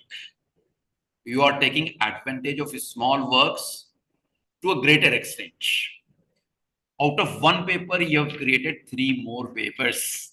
That is nothing but Islami slicing. Then misrepresentation of research data. This is another very important aspect that we have been discussing in the morning session as well. That is, misrepresentation of research data is a serious form of research misconduct that involves the distortion, selective reporting, or manipulation of data to present findings in a misleading manner. This can include omitting unfavorable results, exaggerating the significance of findings, or fabricating data altogether. All these things are there in misrepresentation of research data. Such practices undermine the integrity of the scientific process and can have far-reaching consequences, destroying public trust. If you indulge into such misrepresentation of data, then the most important consequence that you need to face is that you will lose public confidence. They will lose their confidence not only in your work, but in the works of other researchers as well. They will say these researchers, they are not able to do the work honestly. They always misinterpret. They always falsify the data. They always draw the conclusions which are not in accordance with the analysis of the data. They'll just lose their trust and faith in you. When you see such situation is a horrible situation. There are many researchers, my friends. Those researchers, they are not doing the work for the sake of any degree or for the sake of any funding agency in order to grab funds from them. But it is their love, their commitment towards the research activity and for the larger interest of the humanity that they have committed themselves 24/7 in such research activities. What is their job? They do the research and they share their findings online with all stakeholders. Those who are interested, they can take the benefit of their research work. That's the real, pure services to the humanity, to the human society. Now, because of my misconduct, the people will lose their faith in such honest and integrated researchers as well, who are working not for the sake of any degree, who are working not for the sake of API score, who are working not for the sake of even promotions and increments. So my friends, at any cost, our desire should be to see that we maintain public trust in our work. We maintain the faith of the public in the research activities. So, impact of research misconduct on the scientific community. Number one, what's the impact? If I indulge myself into research misconduct, what will be the impact? What will be the effect? The first one is it will destroy the public trust. This point I have already discussed just now, and therefore I don't find any need of further explanation. If I'll indulge myself into research misconduct, people will lose their faith in my work. Number two, it wastes research resources. Because if I indulge myself into research misconduct, it means I'm not making proper use of the research resources. Whatever resources were available, if I indulge myself into research misconduct, that means I'm responsible for spoiling those resources that were available to me. Excuse me, sir. Maybe the time and energy are the most important resources. Excuse me, sir. Yes. Sir ये जो आप trust और faith की बात कर रहे हैं, मैं कुछ ऐड करना चाहूंगी इसमें. जी. Sir, I am from Indore, MP. And मुझे यहाँ पे इंदौर में सभी पूछते हैं कि तुम वहाँ औरंगाबाद कैसे पहुंच गई, वहाँ बामू की यूनिवर्सिटी में कैसे तुमने एडमिशन ले लिया, इंदौर में भी बहुत सारी यूनिवर्सिटीज है, यहाँ से क्यों नहीं कर रही हो PhD. जी. सर, जब मैं नाम नहीं लूंगी यूनिवर्सिटी का, मगर मैंने यहाँ पे एक एंट्रेंस एग्जाम दिया था बड़े इंथुजियाज्म से, मगर जब रिजल्ट डिक्लेयर हुआ तो मेरे सिर्फ 2 मार्क्स कम थे. तो मैंने एक हेल्पलाइन पे फोन किया वहां पर कि मैम कुछ हो सकता है, मतलब मेरे मार्क्स कम है, कुछ री एग्जाम का कुछ है या कुछ प्रोसेस है कि मेरा. तो उन्होंने मुझे जो जवाब दिया उसके बाद मेरा ट्रस्ट खत्म हो गया वहां से. उन्होंने बोला कि अरे मैडम आप तो बहुत लेट आए, यहाँ तो एग्जाम के पहले ही सेटिंग हो जाती है. Oh, so sorry. तो मुझे ये जवाब मिला, तो फिर मैंने उसके बाद ट्राई नहीं किया सर. फिर मुझे बामू के बारे में मालूम पड़ा कि यहाँ पे एकदम फेयर सिस्टम है एकदम, तो फिर मैंने यहाँ का ही प्रिफर किया एंट्रेंस एग्जाम देना, और लकीली हो गया सर एडमिशन. Okay. तो ऐसा होता है. Yes, I do understand. Really, it's a very sorry state of affair. I do understand it. I have got full sympathy for all the victims of such system. But then, friends, this is a transitory stage. It's happening because of the system as a whole. Now, let us hope that slowly and gradually the system becomes very transparent, the system becomes very honest, and the system becomes very strict with such malpractitioners. So friends, the first point is, if we shall indulge into research misconduct, the first impact will be we shall lose public trust. The second point is we shall waste research resources. And the third point is it will spoil our field. Means whatever sanity is associated with the research activities, there will be this sanity will tarnish. And the fourth one is it hinders advancement. See, whatever duration is required, whatever resources are required, whatever funds are required, even after utilizing all those things, if we are not able to produce quality results, it means because of misconduct, we are spoiling everything. And this process of advancement of knowledge is getting spoiled. So these are the impact of research misconduct. I repeat, first of all, it will destroy the public trust. Secondly, it will waste the research resources. Third one will be it taints the field, that is plagiarism and duplication of research tarnishes the reputation of the field and individual researchers. And the fourth one is it hinders advancement of knowledge, advancement of theory. We come to the next point. Ethical considerations in research practices. I think in the morning session, while discussing with ethical considerations while publications, all those are applicable here as well. Because when we were talking about publication, it means we were talking about research publications. So whatever points we have already discussed, those points are applicable here as well. That is, ethical research practices are paramount for maintaining the integrity and credibility of the scientific community. Researchers must adhere to principles of honesty, objectivity, and respect for research participants. Then key considerations include informed consent, data privacy, responsible use of resources, and avoiding conflicts of interest. Upholding ethical standards is crucial for ensuring scientific progress built on a foundation of trust. See, at large, we see that the society as a whole, they do believe in the research and researchers. They take it for granted that if this has been stated by some researcher, then that researcher would have stated it in the light of the research activities which are very systematic and which are very transparent and which are very objective. So if that outcome is based on objectivity and transparency and objectivity, then we should accept it.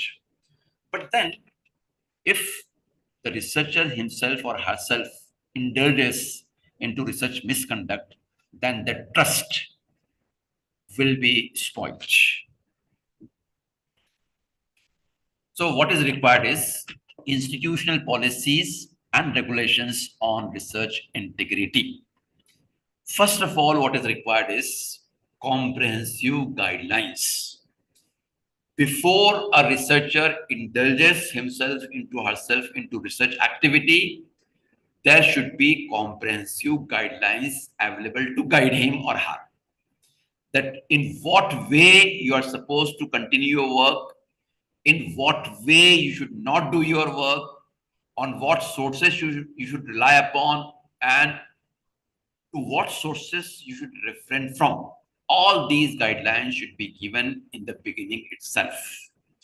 Then the second point is ethics review boards. There should be boards, maybe at the department level, maybe at the university level, maybe at the national level, maybe at the international level. At all stages, the researchers should underwent with such reviews.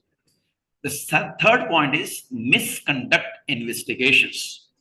If suppose somebody is found to indulge himself or herself into some misconduct, then those misconduct act of misconduct should be investigated thoroughly and with full transparency. Of course, concerned research scholar should be given full opportunity to defend himself or herself. But then, if he found to be guilty, then strict actions are to be taken against that scholar. Then promoting good practices. If somebody has come out with certain results based on the principles of honesty and integrity, then such works should be promoted. Award should be given to such works. Certain incentives should be given to such work. So these are four main points: institutional policies and regulations on research integrity. Point number one was comprehensive guidelines.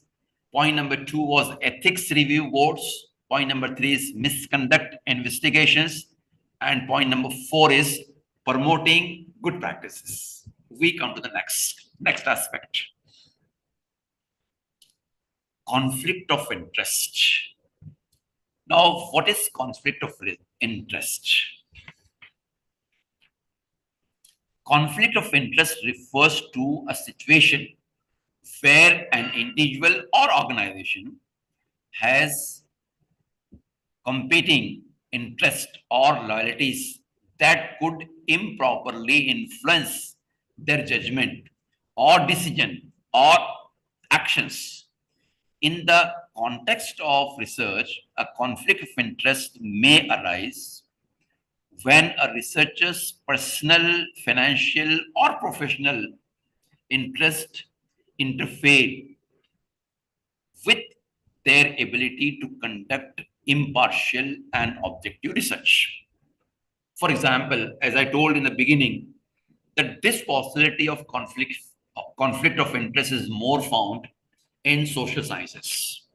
For example, there is some historical figure, maybe a king, maybe an emperor, maybe anything. And if my sentiments are associated with that person, so even if I found that certain mistakes have been committed by that king or that emperor, then I try to hide it. Why? Because my positive sentiments, emotions are attached with that personality. But if I try to hide the realities, it means I'm not honest in my research. See, human beings are above all human beings. There can be many positive aspects of their personality, and there can be one or two or three weaknesses as well. Because after all, there is no human being which can be called as perfect human being. We all may commit mistakes in one phase or the other phase of our life. And it is therefore somebody, even if you are accepting him or her to be our hero or heroine or role model or whatever you call it, ideal personality, then it does not mean that that ideal personality will not have certain demerits or loopholes or weaknesses and all that.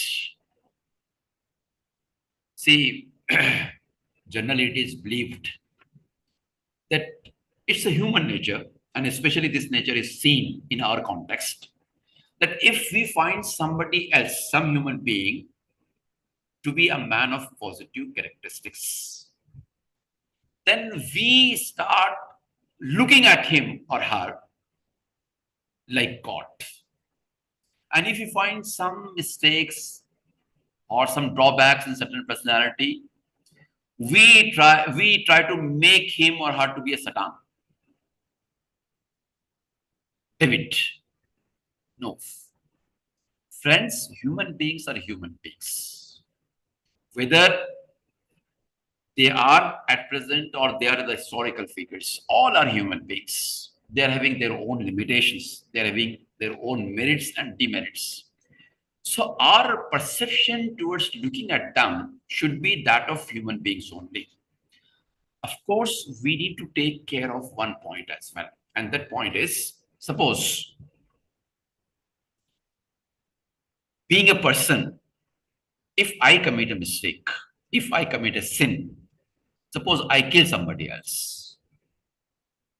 Then, of course, on that assassination or the act of killing, police will come and will investigate the case. And suppose I escape. Being the culprit, I get escaped from that place. I hide myself totally. Then I may be declared absconding. There is every possibility that the police force will come and will take my brother or my son for investigation. But then that process will be the process of investigation only. Even if the court declares punishment against my crime, that punishment is to be given to me and not to that person. If the punishment of my crime cannot be given to my brother or my son or any relative, then how the punishment of a historical personality can be given to those persons who belong to his family or who belong to his religion or who belongs to his caste or community, etc., etc., etc. This point, the researchers of social sciences, they need to take care more.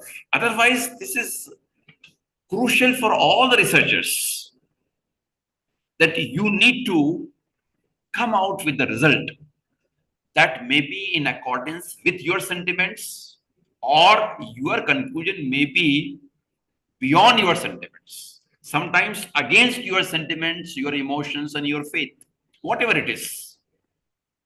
If you do not do it, then there is conflict of interest. And that conflict of interest will harm the quality of your research work. It will be a sort of misconduct in research, and it will lose public faith in your work. Then the second point is potential impacts. What will be the potential impact of such research misconduct? We have already discussed this. Then disclosure and management. Whatever results you have found, you need to declare, and you need to manage in such a fashion that the originality and the real results reaches to the masses. Because after all, the outcome of your research should, the society should be benefited out of your research work. So these are the 3 points, especially conflict of interest. First of all, we have seen what is conflict of interest. The second one is what will be the potential impact of conflict of interest. And the third point is what we need to disclose and manage. Then we go for the next point, and that is predatory journals.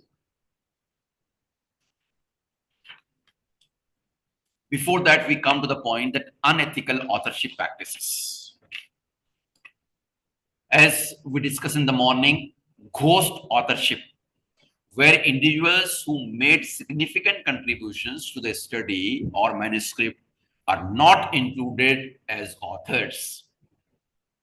Whatever work somebody has done, if I take full advantage of it, and if I don't refer to it, and if I try to take all the credit of that research work to my credit, then that is ghost authorship. Somebody has done the work, but the credit has been taken by somebody else. That is ghost authorship. Then guest authorship, where individuals with limited or no involvement in the research are included as authors, often to boost the perceived significance or credibility of the work. We try to include the name of certain stalwarts, though they have not contributed, but we try to involve their names just because they are stalwarts. Then gift authorship, where individuals are included as authors in exchange of favors. For example, somebody says, I'm very busy and you carry on the research work, and I need the credit for the publication of your research work. So include my name, and in turn, I'll offer you a party. If you do this, then that is the gift authorship that you are giving. Then it is coerced authorship, where junior researchers or students are pressured into including senior colleagues as authors, even when their involvement was minimal. Generally, research guides do this, even if they are doing nothing bad, but then they should get involved in that work as well. They should contribute to that work. And if after contributing, if they want to take the credit, they may take. Then duplicate publication, where the same research findings are published in multiple journals without proper disclosure or potentially inflating the researcher's publication record. Just to enhance that, instead of one paper, I published 3 papers. So in 3 journals I published by changing the names of the paper. This thing should not happen. All these things they come under unethical authorship practices. Then we have already discussed this predatory journals. The journals which come into being by assassinating some reputed journal, by just making a slight change in the spelling, or by maybe the design of the cover page is borrowed by somebody else, and a new journal has come with that same design. So such type of journals, they are called as predatory journals. Why these predatory journals come into existence? Just to attract the research scholars and the teachers to publish their work in such journals and to exploit them financially or otherwise. So such type of predatory journals, there has become a culture of predatory journals. We need to stop this culture of predatory journals. We need to start searching for original journals, well-established journals, peer-reviewed journals, wherein there is honest and transparent system, wherein there is objectivity based on the merit and quality of your papers. The papers will be published. We try to search and we try to find out such journals which cannot be called as predatory journals.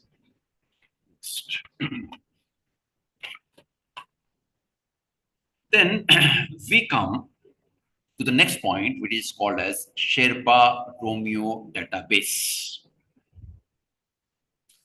What this is? Sherpa Romeo is an online database that provides information about publishers' policies and copyright and self-archiving.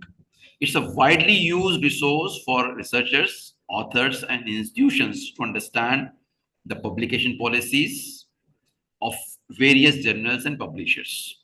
See, as a researcher, if there is a flood of predatory journals, duplicate journals, clone journals, then how should I find out the real and genuine journal? That's the question. How should I find a genuine journal? How should I reach to the sources of genuine journals? So here comes a real source, Sherpa or Romeo database. It provides you information in regard to various journals, their publishers, then what system of reviewing is there available with them. All these details are available with this website, Sherpa Romeo. Then copyright and self-archiving. See, if I publish my paper in certain reputed journal, then that journal will display its policy, whether I'm able to keep that on my research scholar, Google Scholar or not. Because sometimes I need to have that right. So you can get the information on Sherpa Romeo database, whether my right will be reserved with me or I have to surrender my rights and I have to give all rights to only the journal and its publishers. Such type of details you can find out on Sherpa Romeo database. Then promoting open access. As I told you in the beginning, in the morning session itself, that slowly and gradually we are moving towards open access journals. So we need to promote open accession, and Sherpa Romeo points out you, it guides you towards such journals. So Sherpa Romeo database is very important nowadays for all the scholars, for all the teachers, and for all the authors. And they provide guidelines, perfect guidelines to us in order to search out genuine journals, their publishers, their review system, and whether we shall be able to maintain our copyrights or we have to surrender. This detail is also found there. And slowly and gradually, we need to promote such type of open accession. Such type of self-archiving is also called as clean access, access that is available to all the stockholders. Now we come to the PubPeer platform, that is post-publication peer review. This is a portal which is open for all the scholars. They can discuss their published papers. They can find out the lacunas in those published papers. Something has been published in peer-reviewed journal, or so to say UGC care-listed journals, or even Scopus journal. It does not mean that that paper has become perfect. There is every possibility that because of publication pressure, I might have not improved certain areas which otherwise I should have improved. Now, even after publication, the global academic community, they are having open and free access to my publication on this platform. They can opine, they can write their genuine suggestions to improve my research paper. And in turn, I can defend, I can give my own ideas. And if my ideas are in harmony with the global ethical principles, I'm having all the rights to maintain my publication. So this is how this PubPeer platform is really a wonderful platform for all academicians, teachers, research scholars, and all those who are interested to enhance the knowledge. Now, here is a brief introduction of the research activities that are taking place in Pune University, Savitribai Phule Pune University. You all are well aware, even in other universities of Maharashtra, such type of research activities have been undertaken by respective research institutions of the universities. And I'm sure that Savitribai Phule Pune University is playing a dynamic leadership role in this regard. As far as ethical publication practices are concerned, the first point is maintaining integrity. Every scholar, every author is supposed to maintain integrity and honesty. As I told you, honesty is the first chapter of Book of Wisdom. Otherwise, you can play fraud techniques with everybody else. Sometimes you may come out by Urkund and Trinity and all that. You can come out with them safely. But if certain malpractice has been made by you, you will not be satisfied. So for the sake of your self-satisfaction and for the sake of a justified and genuine contribution to the knowledge, you need to maintain integrity and honesty. Second one is peer review process. This process, up to a large extent, has successfully come out with a robust mechanism to maintain integrity and honesty in our research activities. Then editorial oversight. The board of editors also monitor our activities and they help in producing quality research. Now, importance of transparency. See, accountability, public trust, collaboration, and integrity. These are not new points now for you.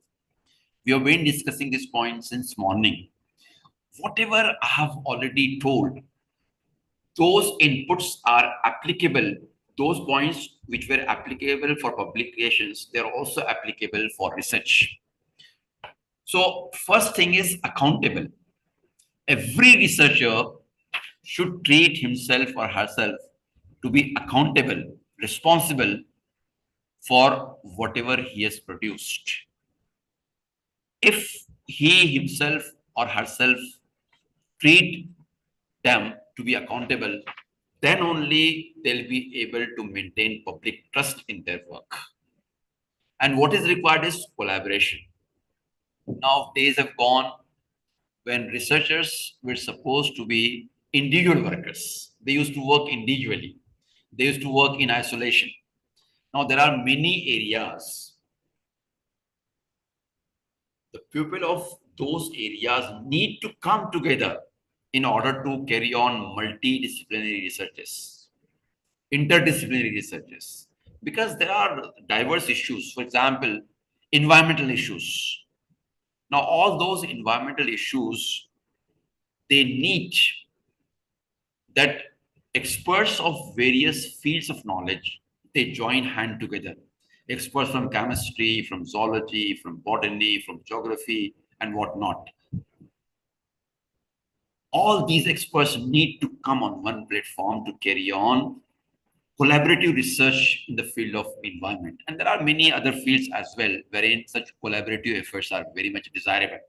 But whenever there is collaboration, as I told in the beginning, that collaboration needs patience and tolerance for each other. And above all, such type of collaborative activities also require what is called as due respect to each other. We should acknowledge, even if somebody has done a small contribution, that a small contribution should be acknowledged by the team of collaborative researchers as a whole.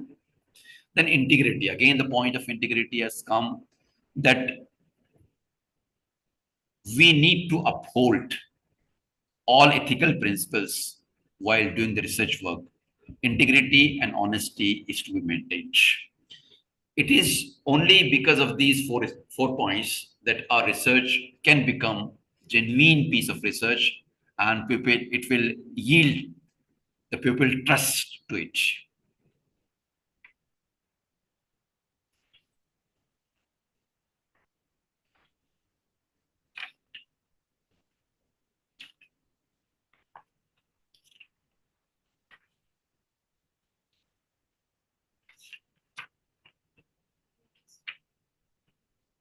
Okay.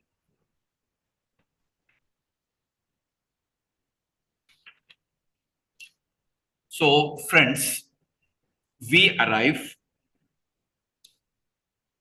at the very concluding part of our topic. As you remember, we are discussing about research misconduct, the conduct which is not acceptable, the conduct which is not desirable, the conduct people do not trust in. That type of conduct is to be avoided, and we need to have good conduct in research. So, in conclusion, we may recommend that we need to strengthen research integrity. First and foremost quality of any researcher is honesty and integrity. And this type of integrity is to be maintained at any cost. My research findings might be in accordance with my own aspirations, desires, objectives, faiths, etc., or they might be otherwise. Whatever it is, I need to maintain honesty and integrity. First point. The second point is empowering researchers. You all know very well that our National Education Policy 2020, it's a wonderful policy. That policy declares that National Research Foundation is going to be established, and it will be a very separate entity empowered with financial rights. So that foundation will help the research scholars and teachers to come out with genuine research projects. It is just because that without empowering our researchers, the researchers will not be able to undertake genuine research projects. So researchers need to be empowered by capacity building programs, by granting different funds to them, and by providing different facilities. So maybe let us hope for the best that this National Research Foundation will be able to discharge all these duties. Then, leveraging existing resources. Whatever resources are available, we need to share those resources, and we need to find out the genuine resources by referring to Sherpa or Romeo, which gives the details of publishers, review systems, and whatnot. So we need to go to utilize these existing resources genuinely. See, many times we make complaints that we not have genuine resources. As far as human resources are concerned, friends, human resources are not going to be revealed from the sky. They are not going to come down from the sky.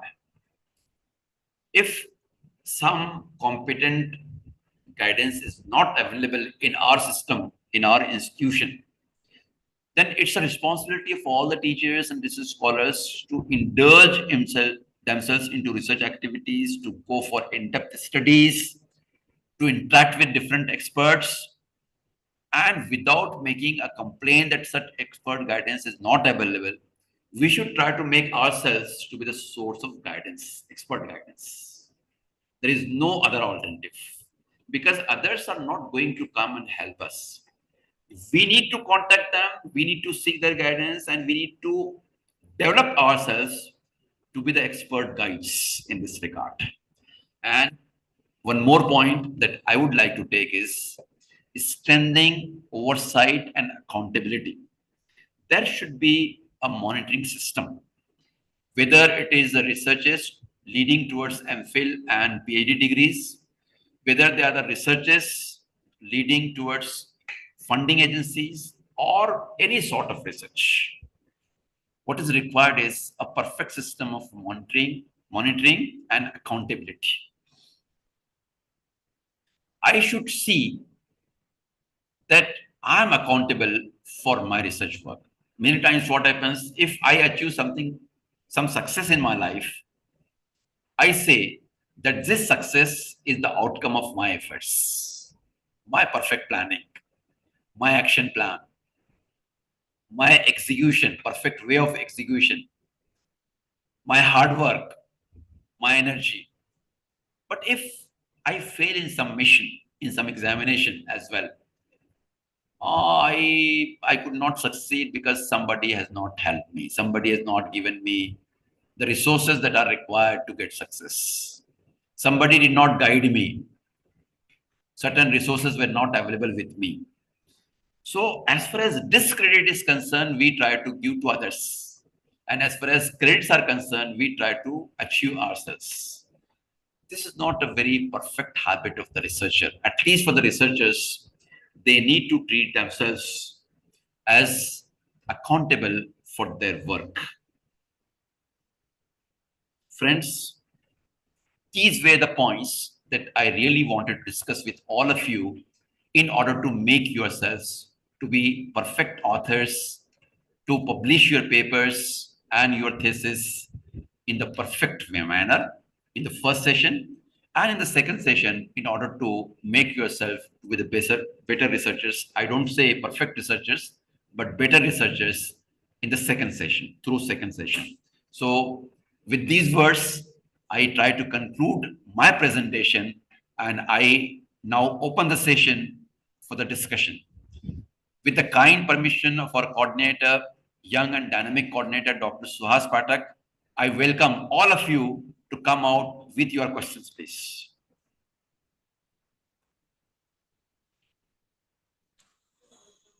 Thank you, sir. Yes, sir. Yes, the session is open for all, sir. Yes, sir. It's open for all. आप आपके जो कुछ doubts है, कुछ interaction sir के साथ ये topic के बारे में चर्चा करना चाहते हैं, तो sir is ready to interact you, please.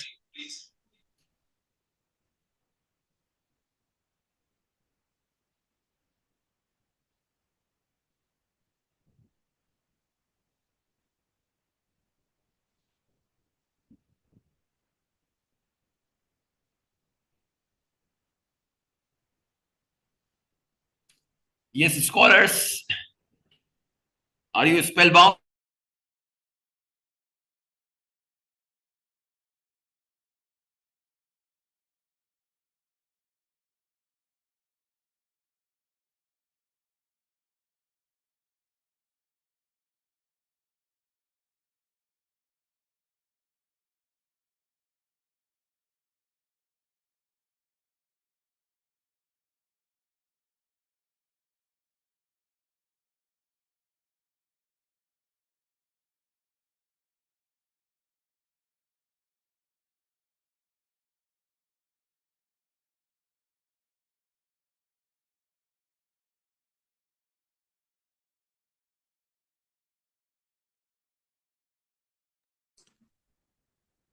Sir just minute, उनको हम अनम्यूट कर रहे हैं. एक जस्ट मिनट, स्टूडेंट को अनम्यूट के लिए अलाउ कर रहे हैं.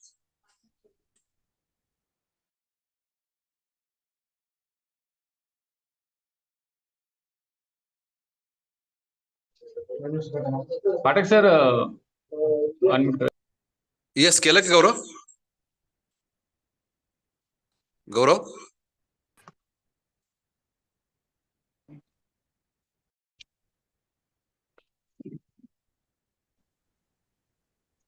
yes, now all are unmute. Please ask your doubts, questions, or the point of interaction. All students.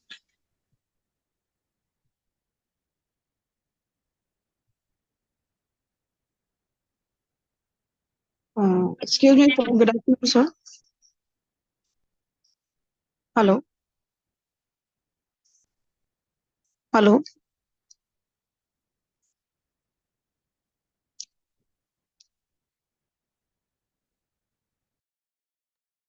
Hello.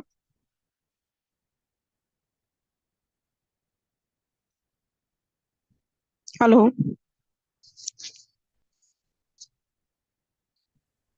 You are very much audible. Please come out with your suggestions, your questions, whatever it is. Sir, am I audible, sir? Yes, you are very much audible. Sir, good afternoon, sir. Good afternoon, please. Yeah, sir, just in your this talk, you just told, sir, UGC rare listed journals, they are eliminated. So, sir, I just missed out some point, I believe. Could you please explain or elaborate, like, now why are they, sir? I mean, eliminated, sir? See, UGC has got its own mechanism to evaluate whether they are UGC listed journals or now whether they are UGC care listed journals. They are having a perfect mechanism, rather better mechanism to evaluate those journals on the basis of their quality and on the basis of their good practices or malpractices. They try to continue or they try to eliminate. But then, if some journal has been eliminated in 2024, for example, and if your publication, if your paper was published in 2023 or in 2022, wherein at that time it was in UGC care listed journal, right? So Yes, you will sir. be getting full credit, though that journal may not be in UGC care listed journals in 24. But as it was there in 2022, 2023, so you will get full credit of your publication in those years, right? Right. So based on the quality, they try to add new journals, and based on the malpractices, they try to eliminate. So can we take it like that since it is related with the malpractice, or because there is an addition to it? So there is an elimination is such like that, sir, please? Yes, if your paper has published in the year 2022, you can Right. check it whether in 2022 that was included in UGC CAL listed journal or not.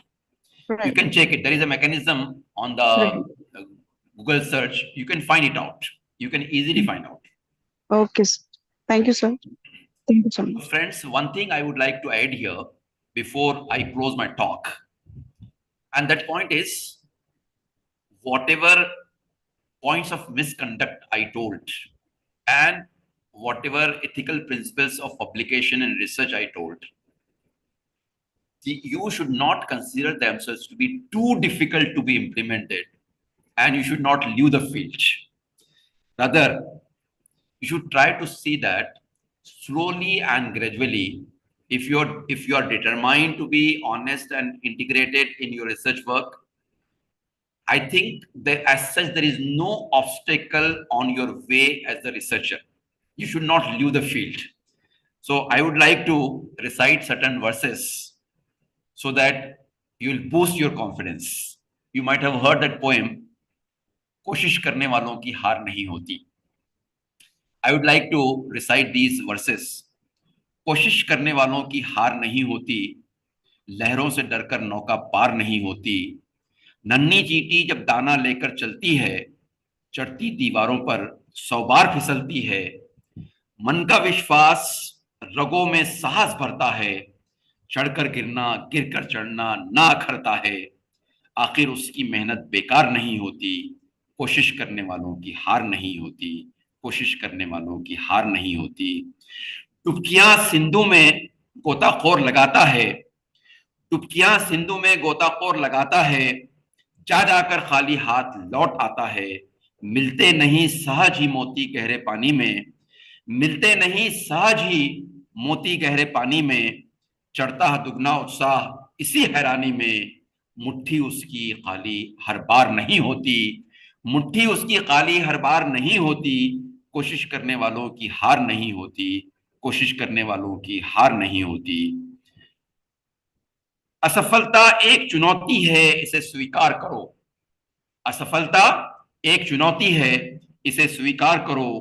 क्या कमी रह गई देखो और सुधार करो, क्या कमी रह गई देखो और सुधार करो. जब तक न सफल हो नींद चैन त्यागो तुम, जब तक न सफल हो नींद चैन त्यागो तुम, संघर्ष का मैदान छोड़कर मत भागो तुम, संघर्ष का मैदान छोड़कर मत भागो तुम. यूं ही कुछ किए बिना ही जय जयकार नहीं होती, कुछ किए बिना ही जय जयकार नहीं होती, कोशिश करने वालों की कभी हार नहीं होती, कोशिश करने वालों की कभी हार नहीं होती. मुझे विश्वास है कि डॉक्टर बाबा साहेब अम्बेडकर मराठवाड़ा यूनिवर्सिटी औरंगाबाद के इस रिसर्च मेथोडोलॉजी वर्कशॉप में हमारे जितने भी स्कॉलर्स उपस्थित हैं और जो इस वर्कशॉप को बहुत सफलता से आगे बढ़ा रहे हैं, हमारे मित्र डॉक्टर सुहास पाठक जी, उनके नेतृत्व में ये वर्कशॉप आगे बढ़ रहा है. तो इस वर्कशॉप में शामिल जितने भी लोग हैं वो सभी ऐसे ही उत्साह के साथ आगे बढ़ेंगे और भविष्य में अच्छा रिसर्च कार्य करेंगे, ऐसी शुभकामनाएं मैं व्यक्त करता हूं और आपसे बड़ी नम्रता के साथ मैं अनुमति चाहता हूं. बहुत बहुत धन्यवाद. Thank you sir. धन्यवाद सर, आपका भी बहुत बहुत धन्यवाद. Thank you sir. Thank you sir. और सर बहुत अच्छी खुशी हुई सर कि बहुत दिन के बाद सर को शांति से सुनने को मिला. लास्ट पीपीएचडी कोर्स को भी हमने ट्राई किया था, मगर सर को अचानक से चार्ज आया था वीसी सर का. जी सर. जी सर. इसलिए सर अपनी मुलाकात नहीं हुई, स्टूडेंट की इंटरेक्शन बाकी थी. और ये आज डिसाइडेड था. आपका दिन बहुत अच्छा हुआ सर, और सुबह से हम सुन रहे हैं आपको 10 बजे से सर. वही जोश मोटिवेशन आज भी आप सब स्टूडेंट को प्रोवाइड कर रहे हैं sir. Thank you sir. Thank you very much from my university, doctor Baba Saheb Ambedkar Marathwada university and pre PhD course. Thank you sir. Thank you all participants and thanks again sir. Thank you very much sir. आपका guidance हमें हमेशा मिलता रहे, यही हम आपको प्रार्थना करेंगे sir. Thank you. Yes, sir. Thank you, sir. sir. Thank you so much. Thank you, sir. Thank you so much. Thank you, sir. Thank you so much, sir. Thank you, sir. It is very nice Thank you, sir. and interesting and inspiring lecture. Thank you. Thank you very much. Thank you. Thank you, sir. After 5 minutes, all participants can leave the meeting. Okay, sir. Okay. Thanks.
आपल्याला उतरायचं ना आता.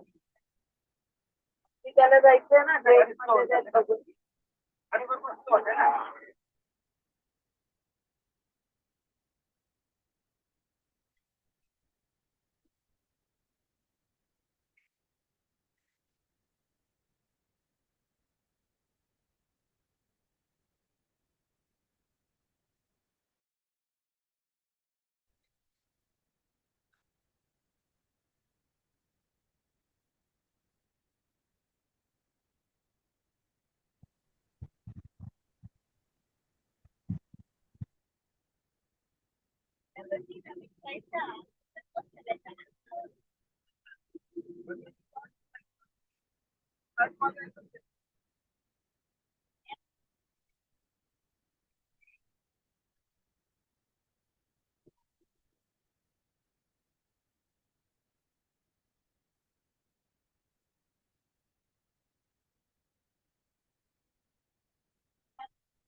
करा मारलं.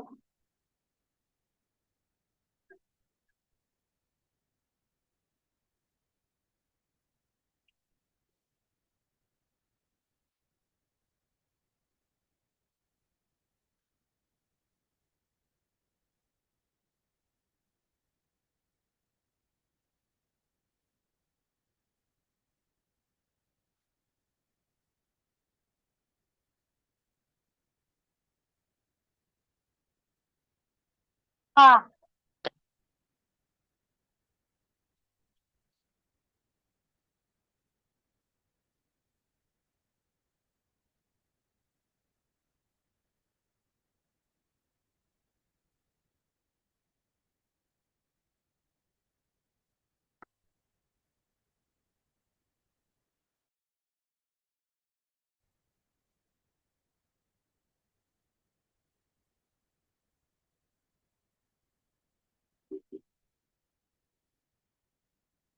Golden कलरची साडी छान होती.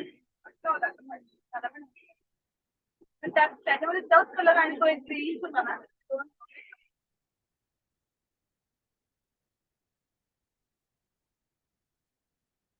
आणि आता आहे ना,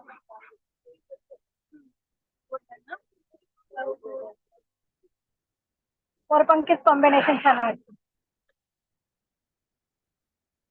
यावर स्टडी करा दररोज 7 वाजता. माधुरीला विचार, माधुरी कधीच नाही म्हणतात, काही रोज साडी देते. बघित रे चुकून बर का, 7 वाजता आणि हो कधीच नाही करता एकदम व्यवस्थित. ड्रेस तर मी कधी साहेब घालायची त्याच्यामध्ये आमचे साहेब अधिकारी होते.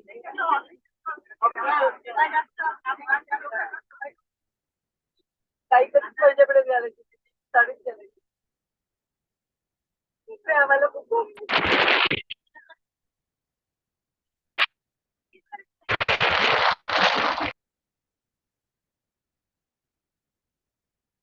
साडी छानच वाटते ऍक्च्युली आपल्या प्रोफेशनला.